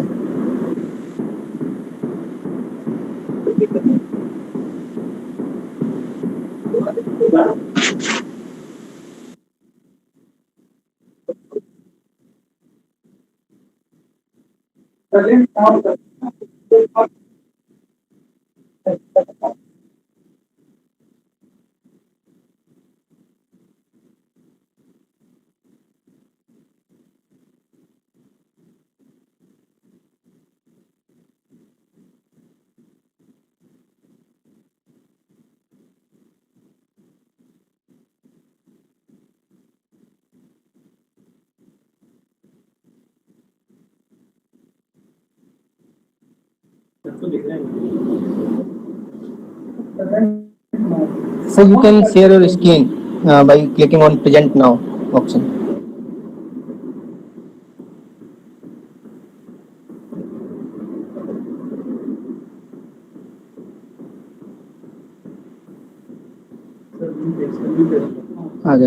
Yes sir, yes sir, it is clear.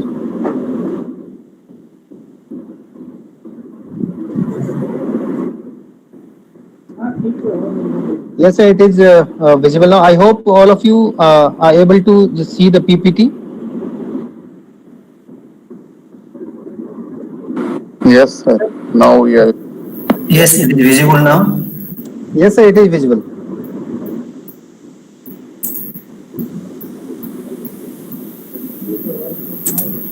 So please unmute your mic.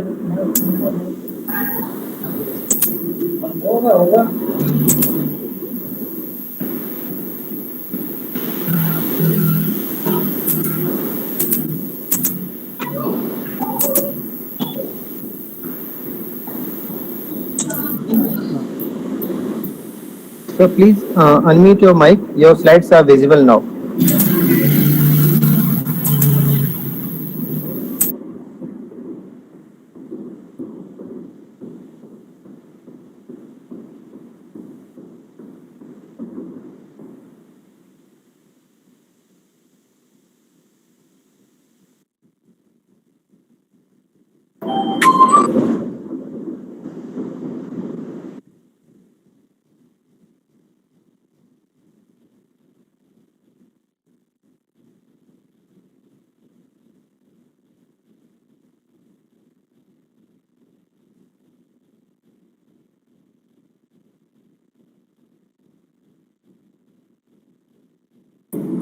Hello, Yes, sir. hello. Yes, sir. Yes. You are audible, sir. I'm audible.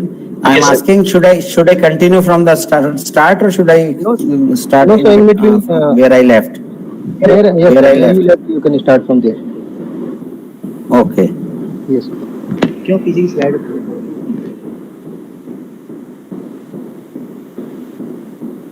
So I have already given all these pioneers in the electromagnetic wave research.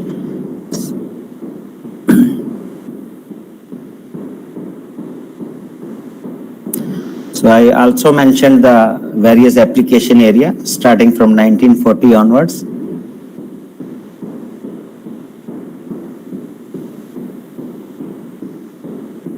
So I was mentioning that metals were earlier considered not viable. Why they were not viable?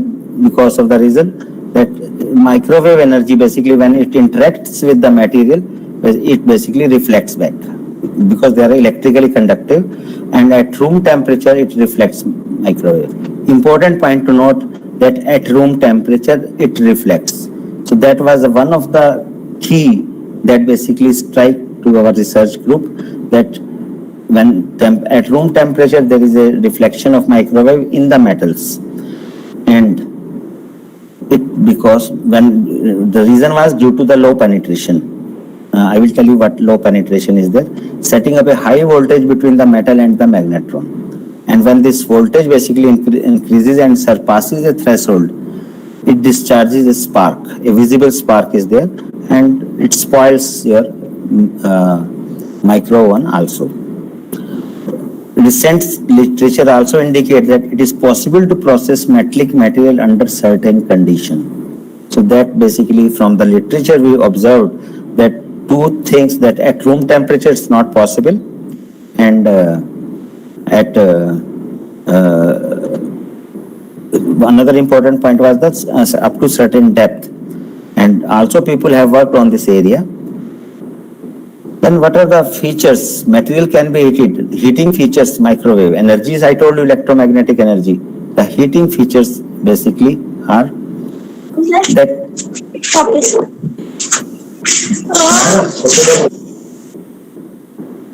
I don't know who is not keeping his mic off. So materials can be heated rapidly, uniformly, selectively, less expensively. That already these are the features. Another significant feature of microwave processing is that instantaneous bulk heating of the material. That if you heat the things in some stove, you will find it basically heats slowly. But when you heat in the microwave oven, there is an instantaneous heating of the material happens. These are the comparison of the conventional heating. The conventional heating basically is that heat, there are the basically heating element outside or the gas stove, whatever. The heat basically propagates from the gas stove to the material or from the heating elements, whatever is there. From the inside it is a sample, and from outside to inside. But in the microwave, when you heat something in the microwave oven, the electromagnetic energy is absorbed. First it is absorbed, then it converts from electromagnetic energy to the heat energy. And if you see this diagram, that it first absorbs, then heat basically radiates to the rest of the part. So you might have also noticed that if you heat something in the microwave oven, the core portion is more heated than the outside portion. So heat, first the energy is absorbed inside it, and then it converts into the heat energy. So it is mentioned here, heat is generated internally within the material instead of originating from external source. That's why we say that in microwave oven, it provides the inverse heating profile. One more diagram basically shows all these things. This is the conventional heating. Heat source is there. From outside, basically we heat the material, but in microwave heating, electromagnetic energy basically first gets absorbed, and it basically then this energy is converted into the heat energy. Just more insight on the heating. Microwaves are not forms of heat. So microwave is not. Sir, sorry for inconvenience. Sir, slide is not changing. So it's not my fault. What can I do? Sir, I think the slides are saved in compatible mode. I will check. That may be Just the hold on. problem. Yes.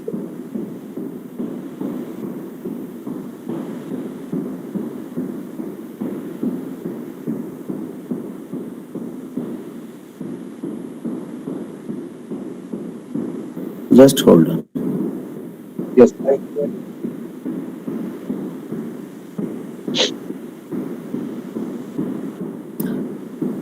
It doesn't say anything. It is just saved as normal.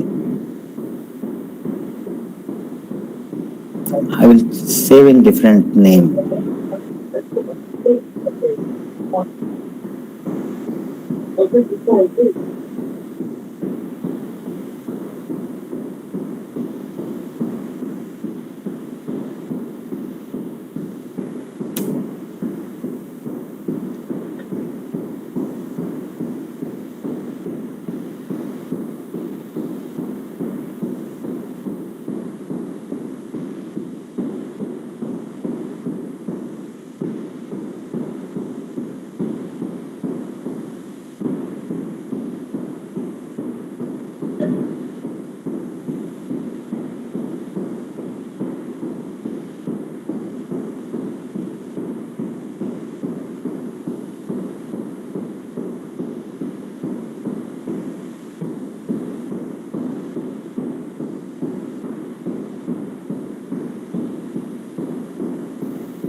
Are you able to see now?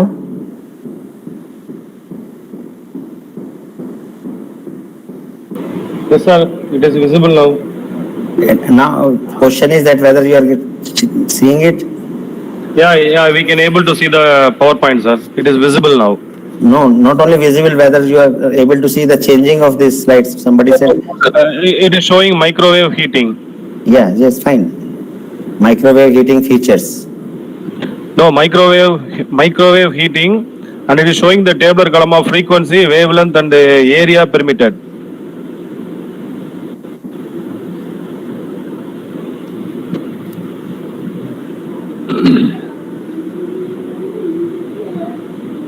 I have saved in separately. I put in the desktop and saved it again. Yeah.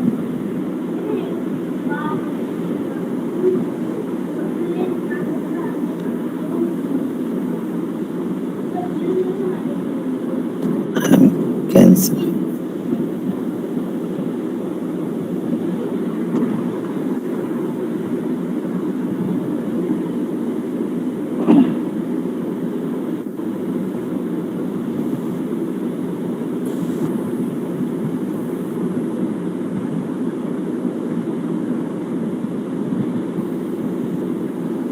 Can you see now?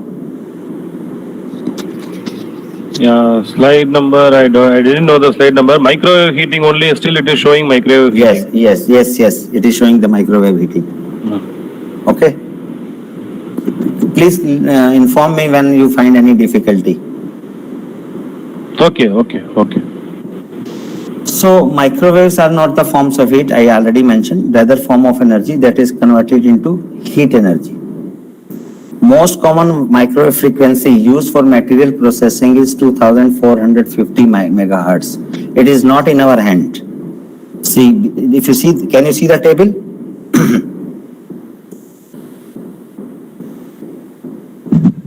Sir, there is a table in which the frequency, wavelength, the area permitted. Yes. So I hope that you are now seeing all the slides. Fine.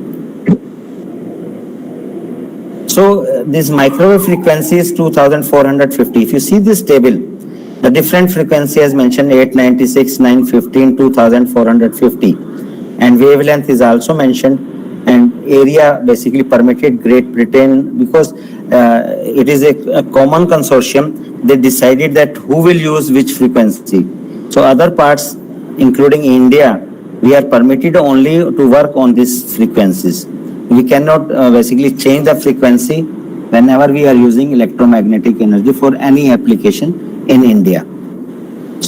Right? So whatever the micro one available in India, they basically have the frequency 2450.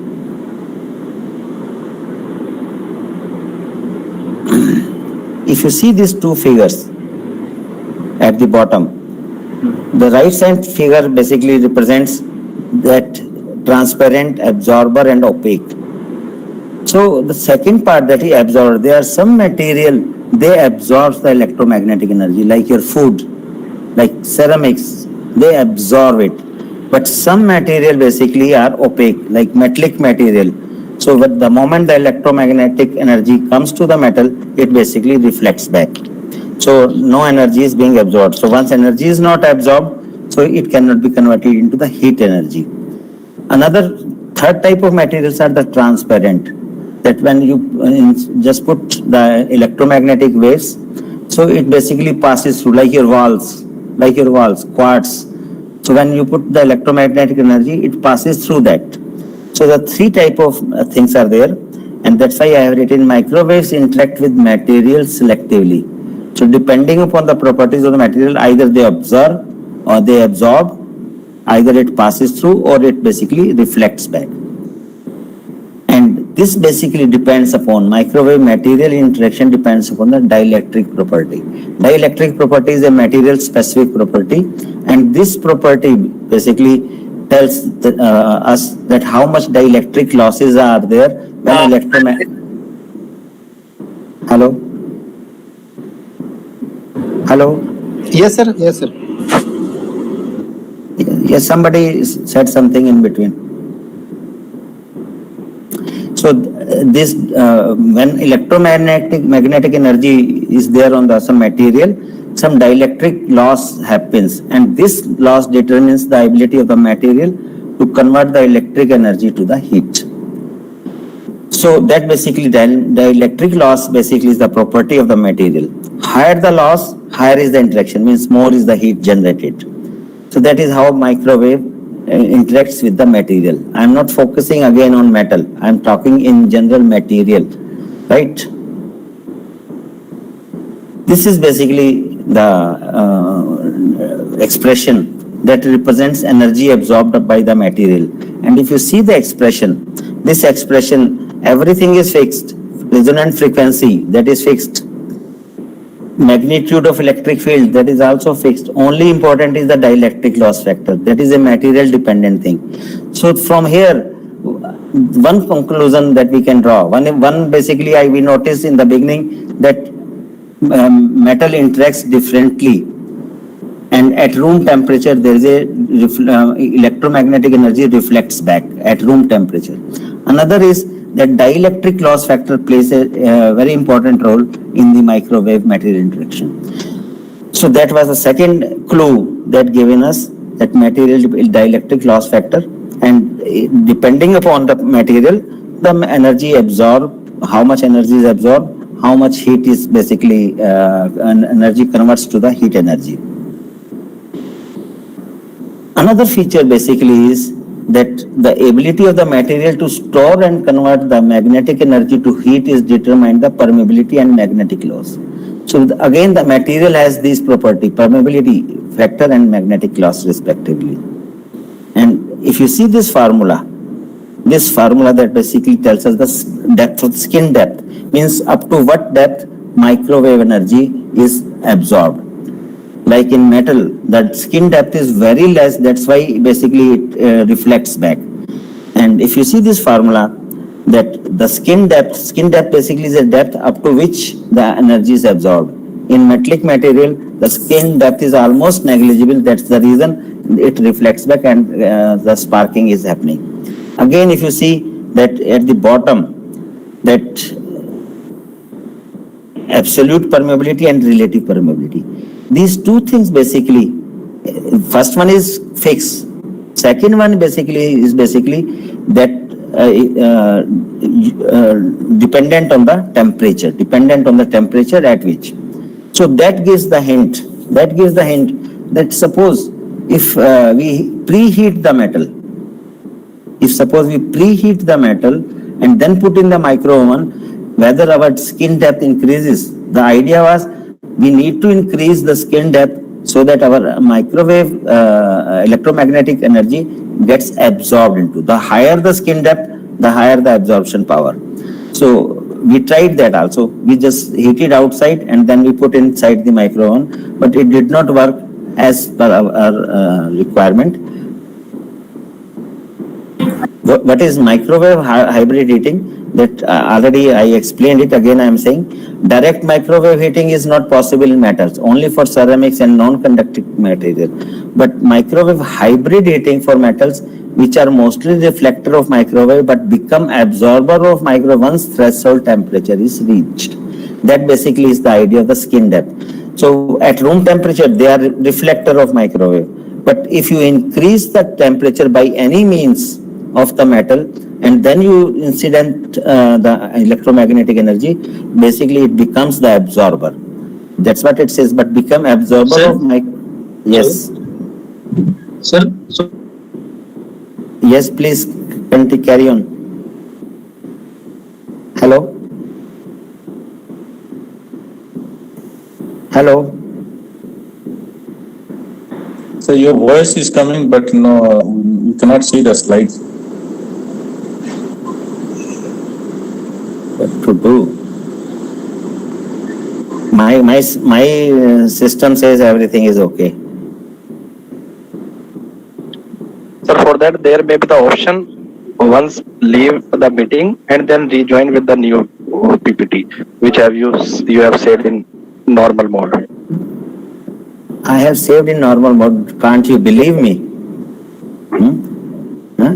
I have No, sir. saved again. I have saved again on the desktop. Again, I am Yes. cancelling the meeting. So you should Maybe continue the like this. All we will see the PPTs. No issue. You should continue as such.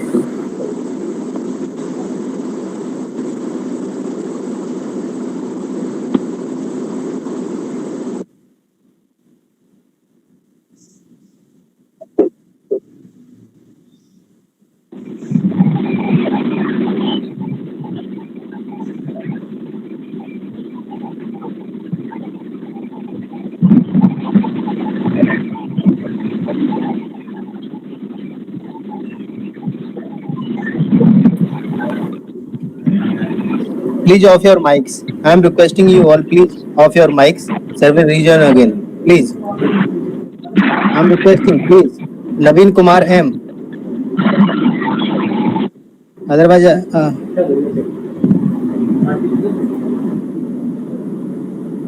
भाई साहब phone कर लो यार हम मैं बोल भाई साहब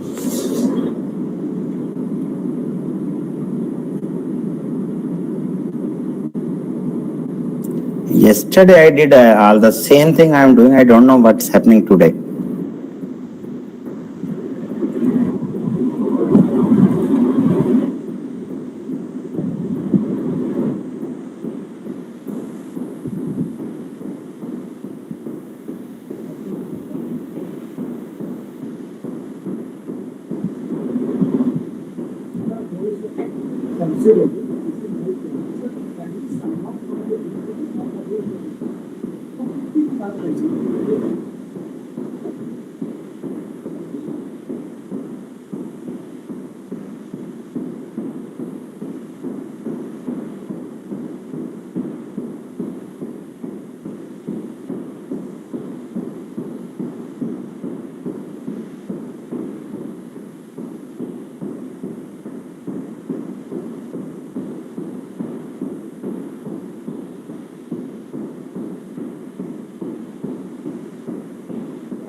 Now can you see the slides?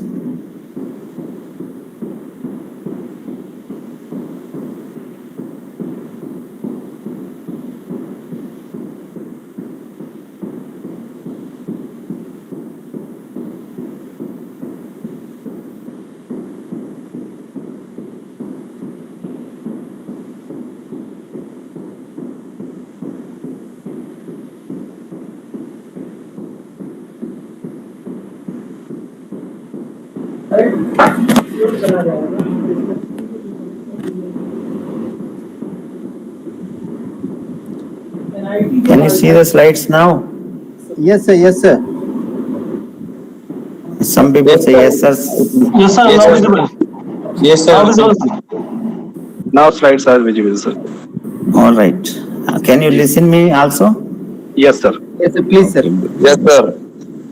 Yes, sir. Good. So anytime you find any difficulty, please interrupt me again.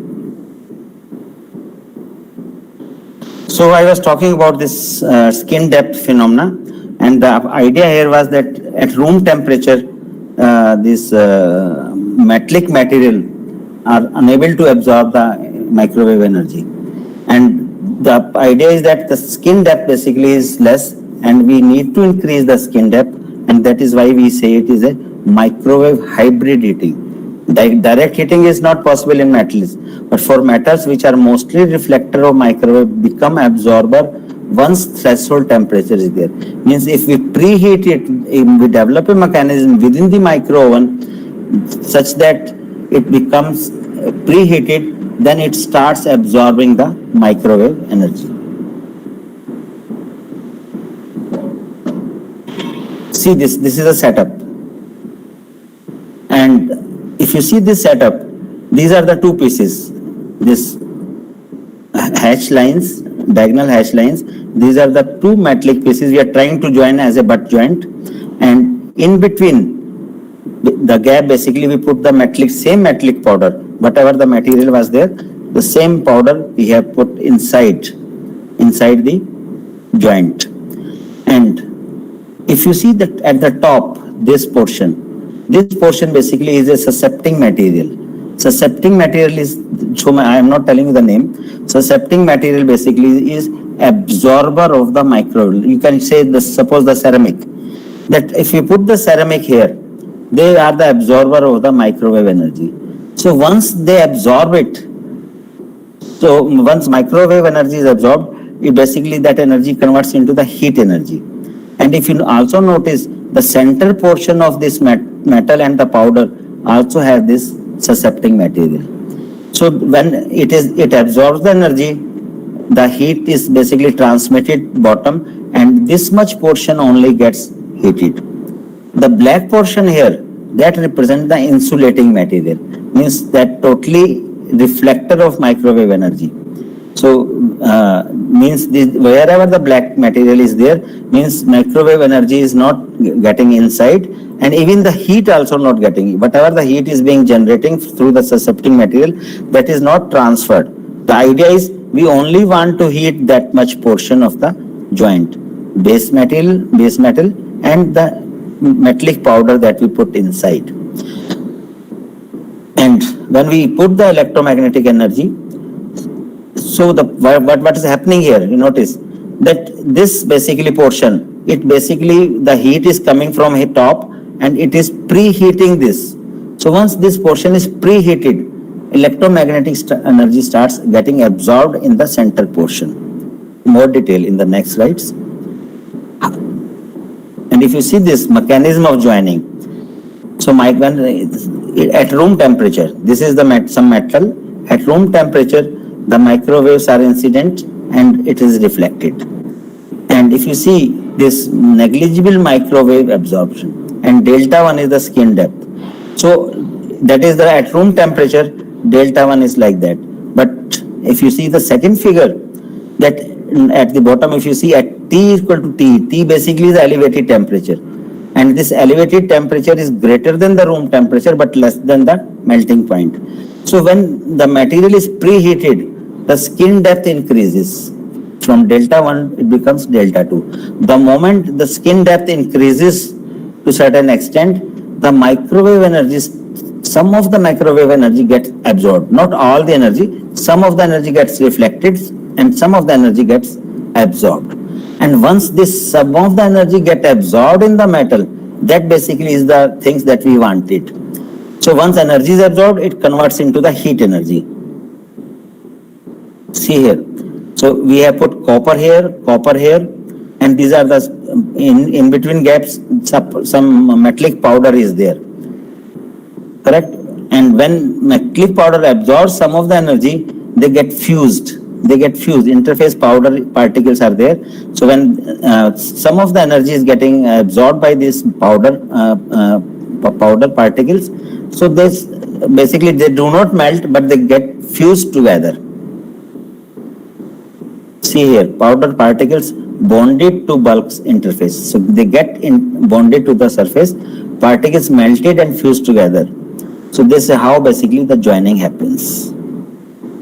Benefits very obvious: cost saving, time and energy, reduced floor space, rapid heating of thermal insulator, most ceramics and polymers. In ceramics and polymers, because the reason is that immediate absorption of the energy and converting to the heat, that's why the rapid word has come.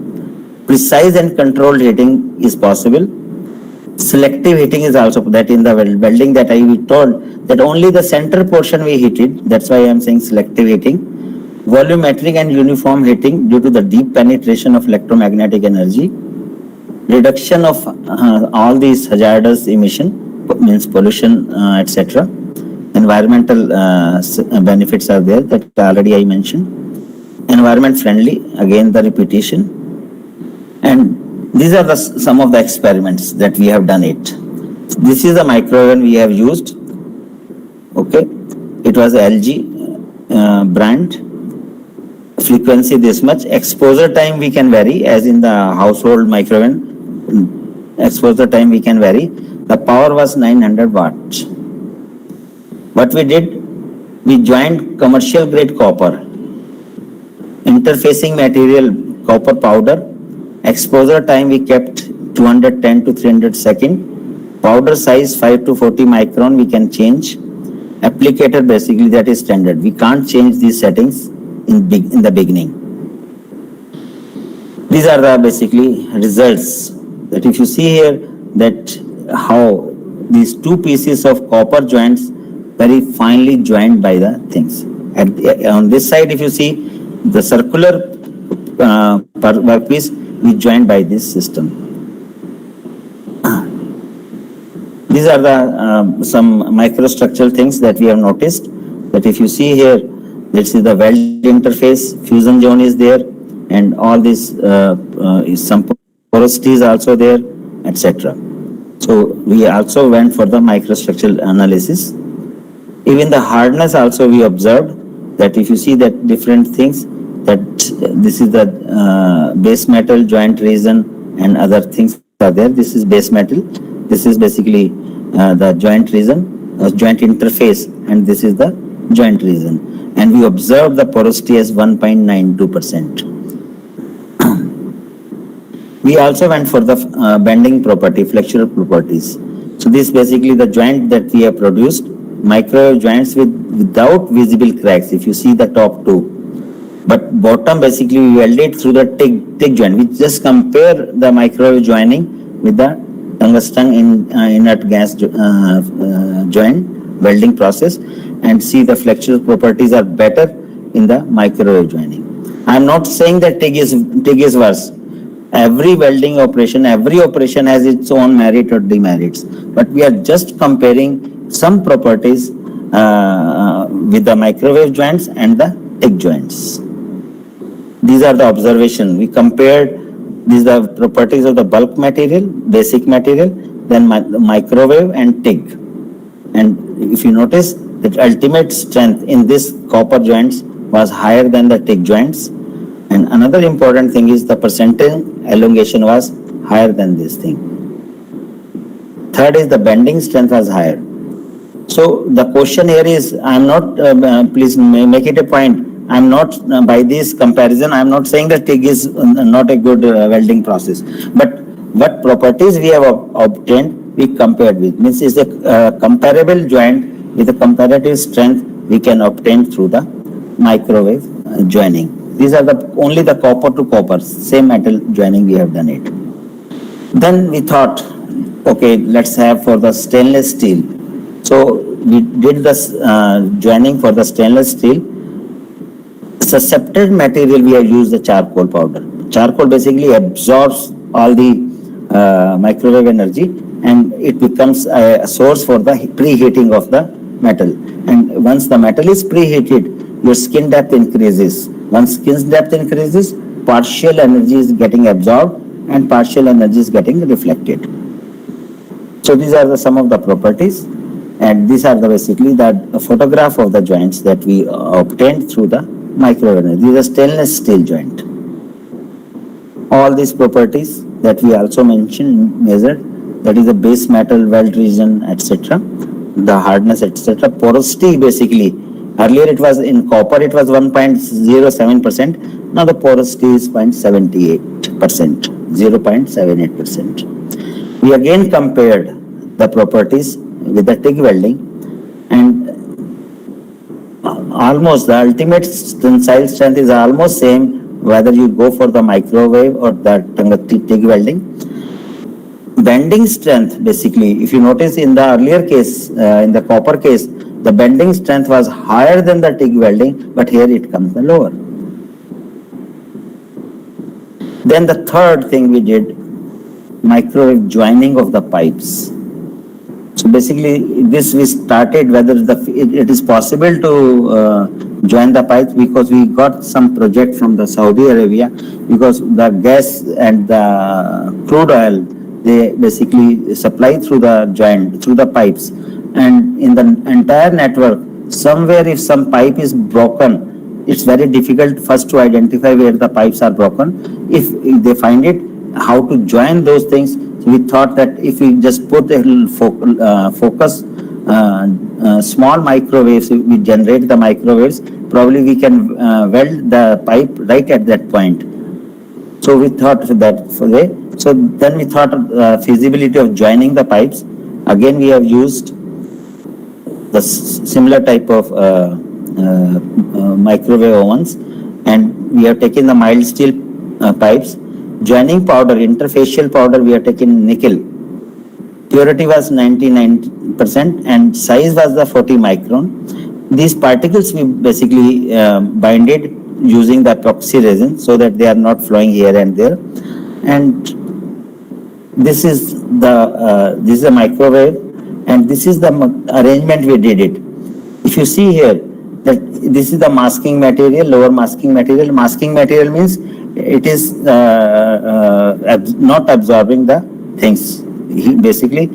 And if you see, the charcoal is the suscepting material, so it absorbs the energy and gives the preheating to the pipe. Pipe is in between these two masking material.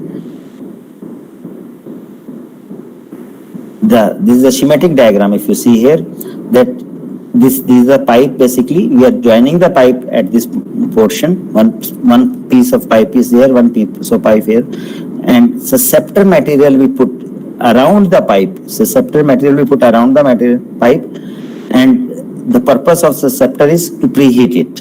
And once it is preheated, the skin depth increases.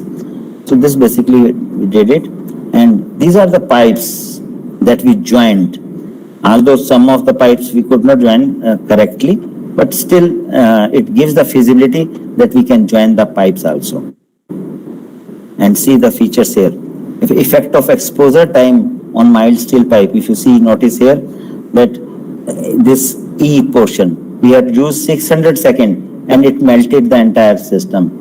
Even at D also, not good, 540, 480, and this basically is 420, and this is 360.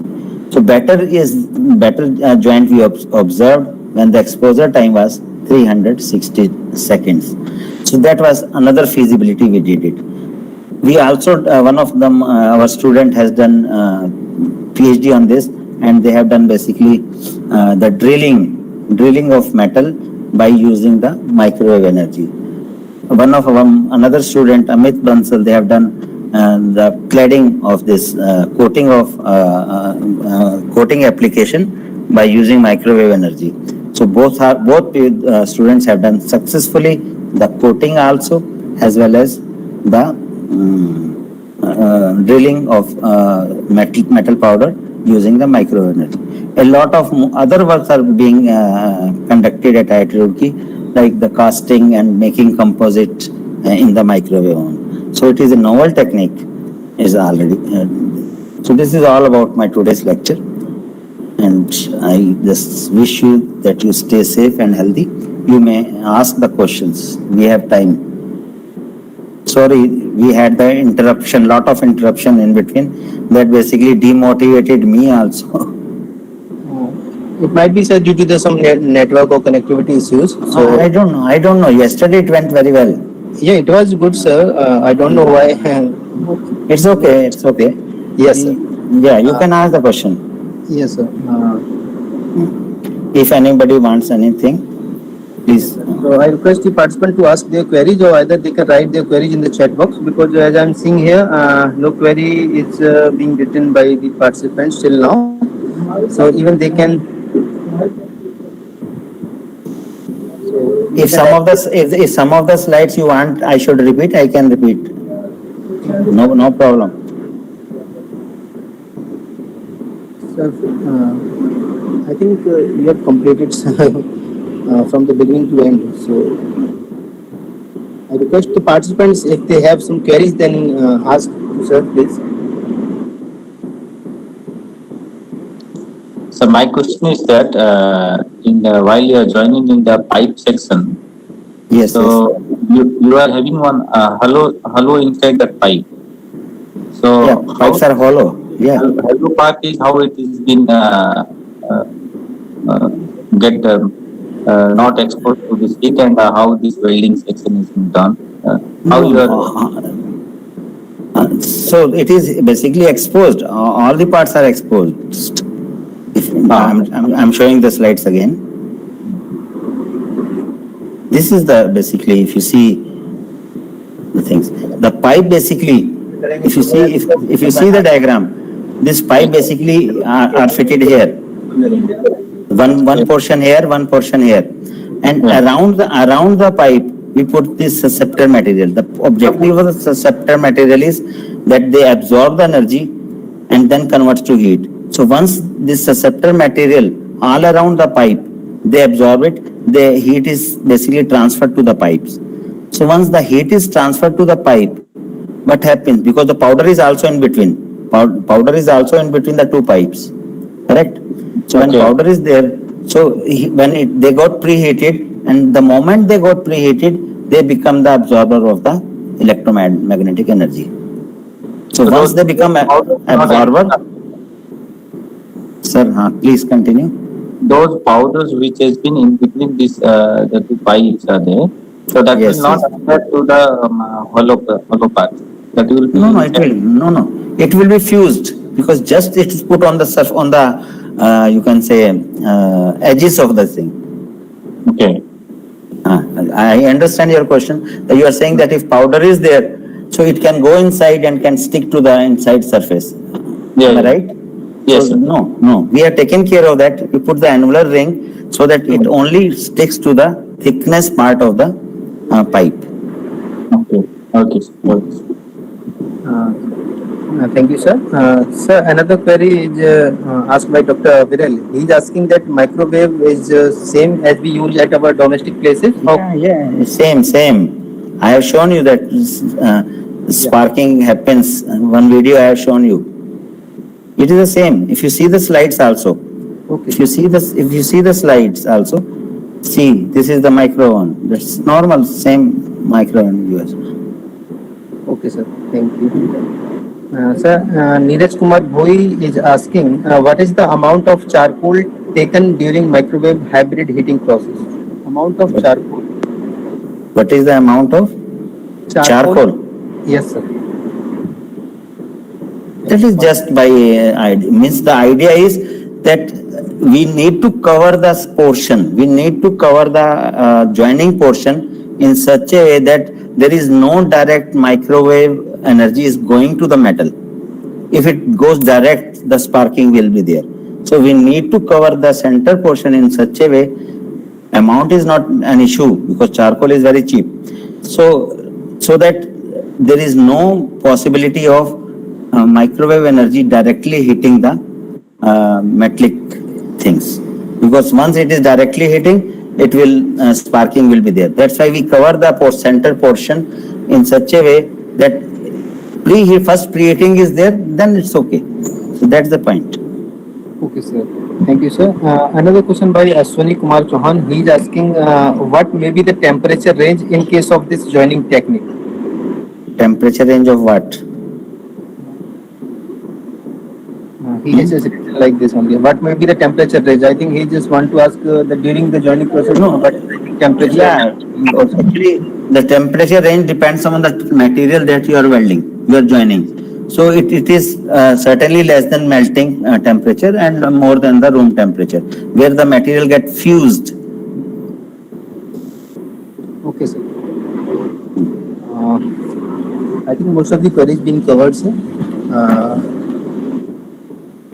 Somebody mentioned, is this method of joining future replacement of welding? I told many times, every welding operation has its own merit and dismerits. So I say no. I say no. Will it work for joining future replacement of welding? No. Somebody asked, I don't know, no, somebody asked this question. Another question. Vivek Pandey has asked, Yes. joining future replacement. It's not. No. Yes. Just next to it, it is Vipin Kumar. He's asking, will it work for? Yeah, polymers can also be always be. There is not much needed is required because polymers are good absorber of the electromagnetic energy. So it's possible. Yes. Yeah, we have joined. Is it possible to join dissimilar material? I have not shown you. We have one copper, one steel. We join together. That is the best part of this electromagnetic. Some Sham has asked, Sham Sudhar. He has asked, is it possible to join dissimilar material? Yes, we have done it. I don't have the diagram with me, but in my computer we have the photographs and all those things. Okay, sir. Any other question? I still have the time. You can ask me if somebody wants to see the slides, some more discussion. Good. I want people should work in the new area. Okay, sir. Oh, Sham from engineering college. I know Sham. Participant can ask some more question if they want to. Even one researcher is also there, Amit Bansal. He can also throw the light.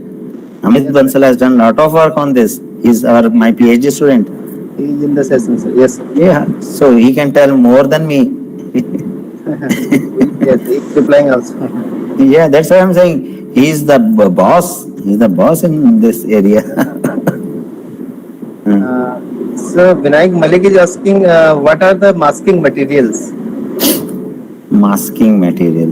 What is the purpose of masking material? Basically, that it basically masks that area where there no heat is required. No heat is required, and so lot of materials are there. Right now, I am not interested to let them you know what are the masking materials available. Yes, masking materials are there. And one is already I have shown you in the pipe, ceramic. I have shown you. Just hold on. I will show you again. I'll show you again. Upper masking and lower masking material. So that you can check.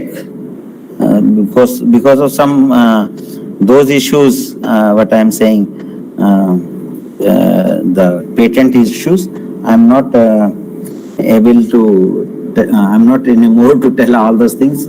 Because already this process has been patented by us. Amit Bansal has done also one patent. Okay, sir. So somebody has written powder metallurgy electrode can be manufactured. No. You can do the sintering, but not that much fineness still we have obtained. We are trying many things, whether it is feasible or not, but still it is under process. So many things, because basic problem is that every time we are not getting the same things. Every time we do them, we are not getting the same things. So there is some sense of variability is still there. We are trying so that the process can be established that first time, second time, and every time it gives us the same quality.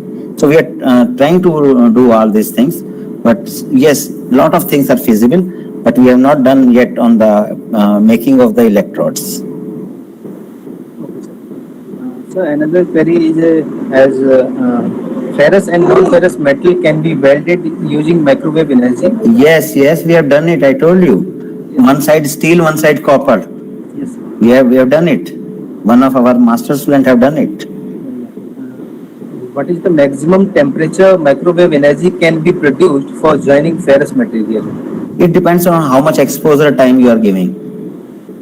So the more exposure time, more heat. Yeah. Selva Kumar is asking, is it possible to weld metal with ceramic material? I think it's possible. We have not tried, but it is possible. Why, Amit? I'm said right or wrong? Amit Bansal. I don't think he's. It can be possible to join metal and ceramic. Yes, it is possible.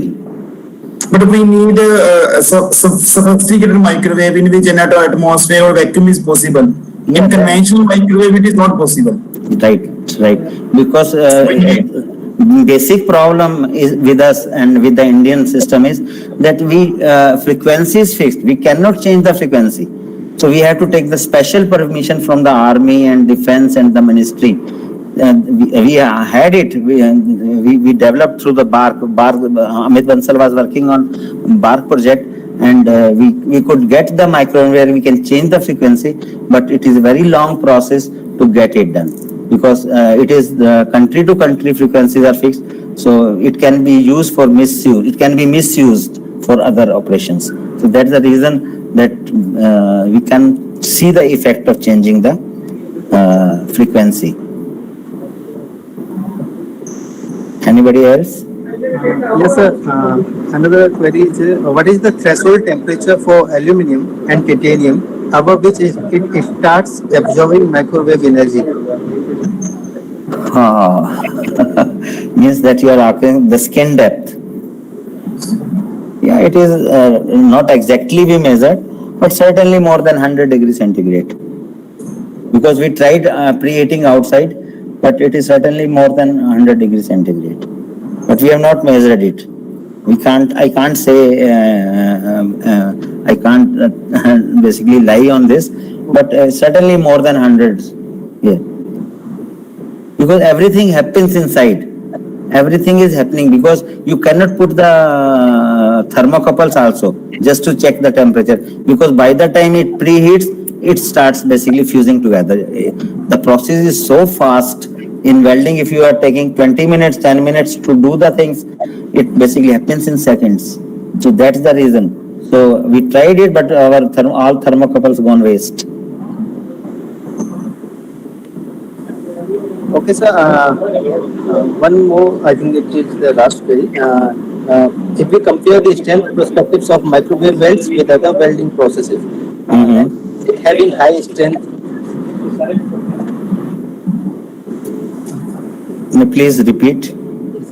Sir, if we compare the strength perspectives of microwave welds with other weld processes, then yeah, I given you we compared with the TIG welding. We compared with the TIG welding, but I am not. Again, I am saying. The idea was we are not establishing that microwave welding is better than TIG welding. TIG welding has its own applications. Microwave welding has its own applications. So the idea was not saying that that is good or that is bad. Yes, we already compared microwave welding and TIG welding. Otherwise, nobody will give us the patent unless it is giving the sufficient strength to hold the things.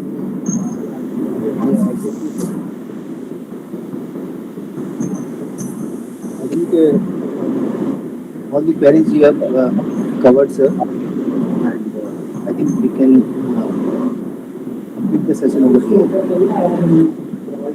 So I thank you so much, sir. Thanks a lot for being with us during this session. Some disturbances and connectivity issues were there, but ultimately, sir, everything is. Yeah, I don't know why this happened today. I'm sorry for this. No, some technical issue might be there. Okay, thank you, Ravi. Yeah, thank you. Thanks a lot. Okay, thank you. Bye. Thank you, sir.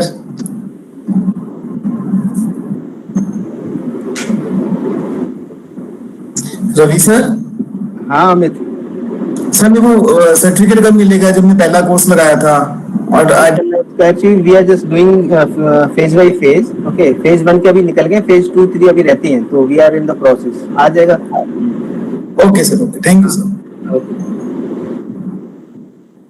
So, dear participant, it's done for today.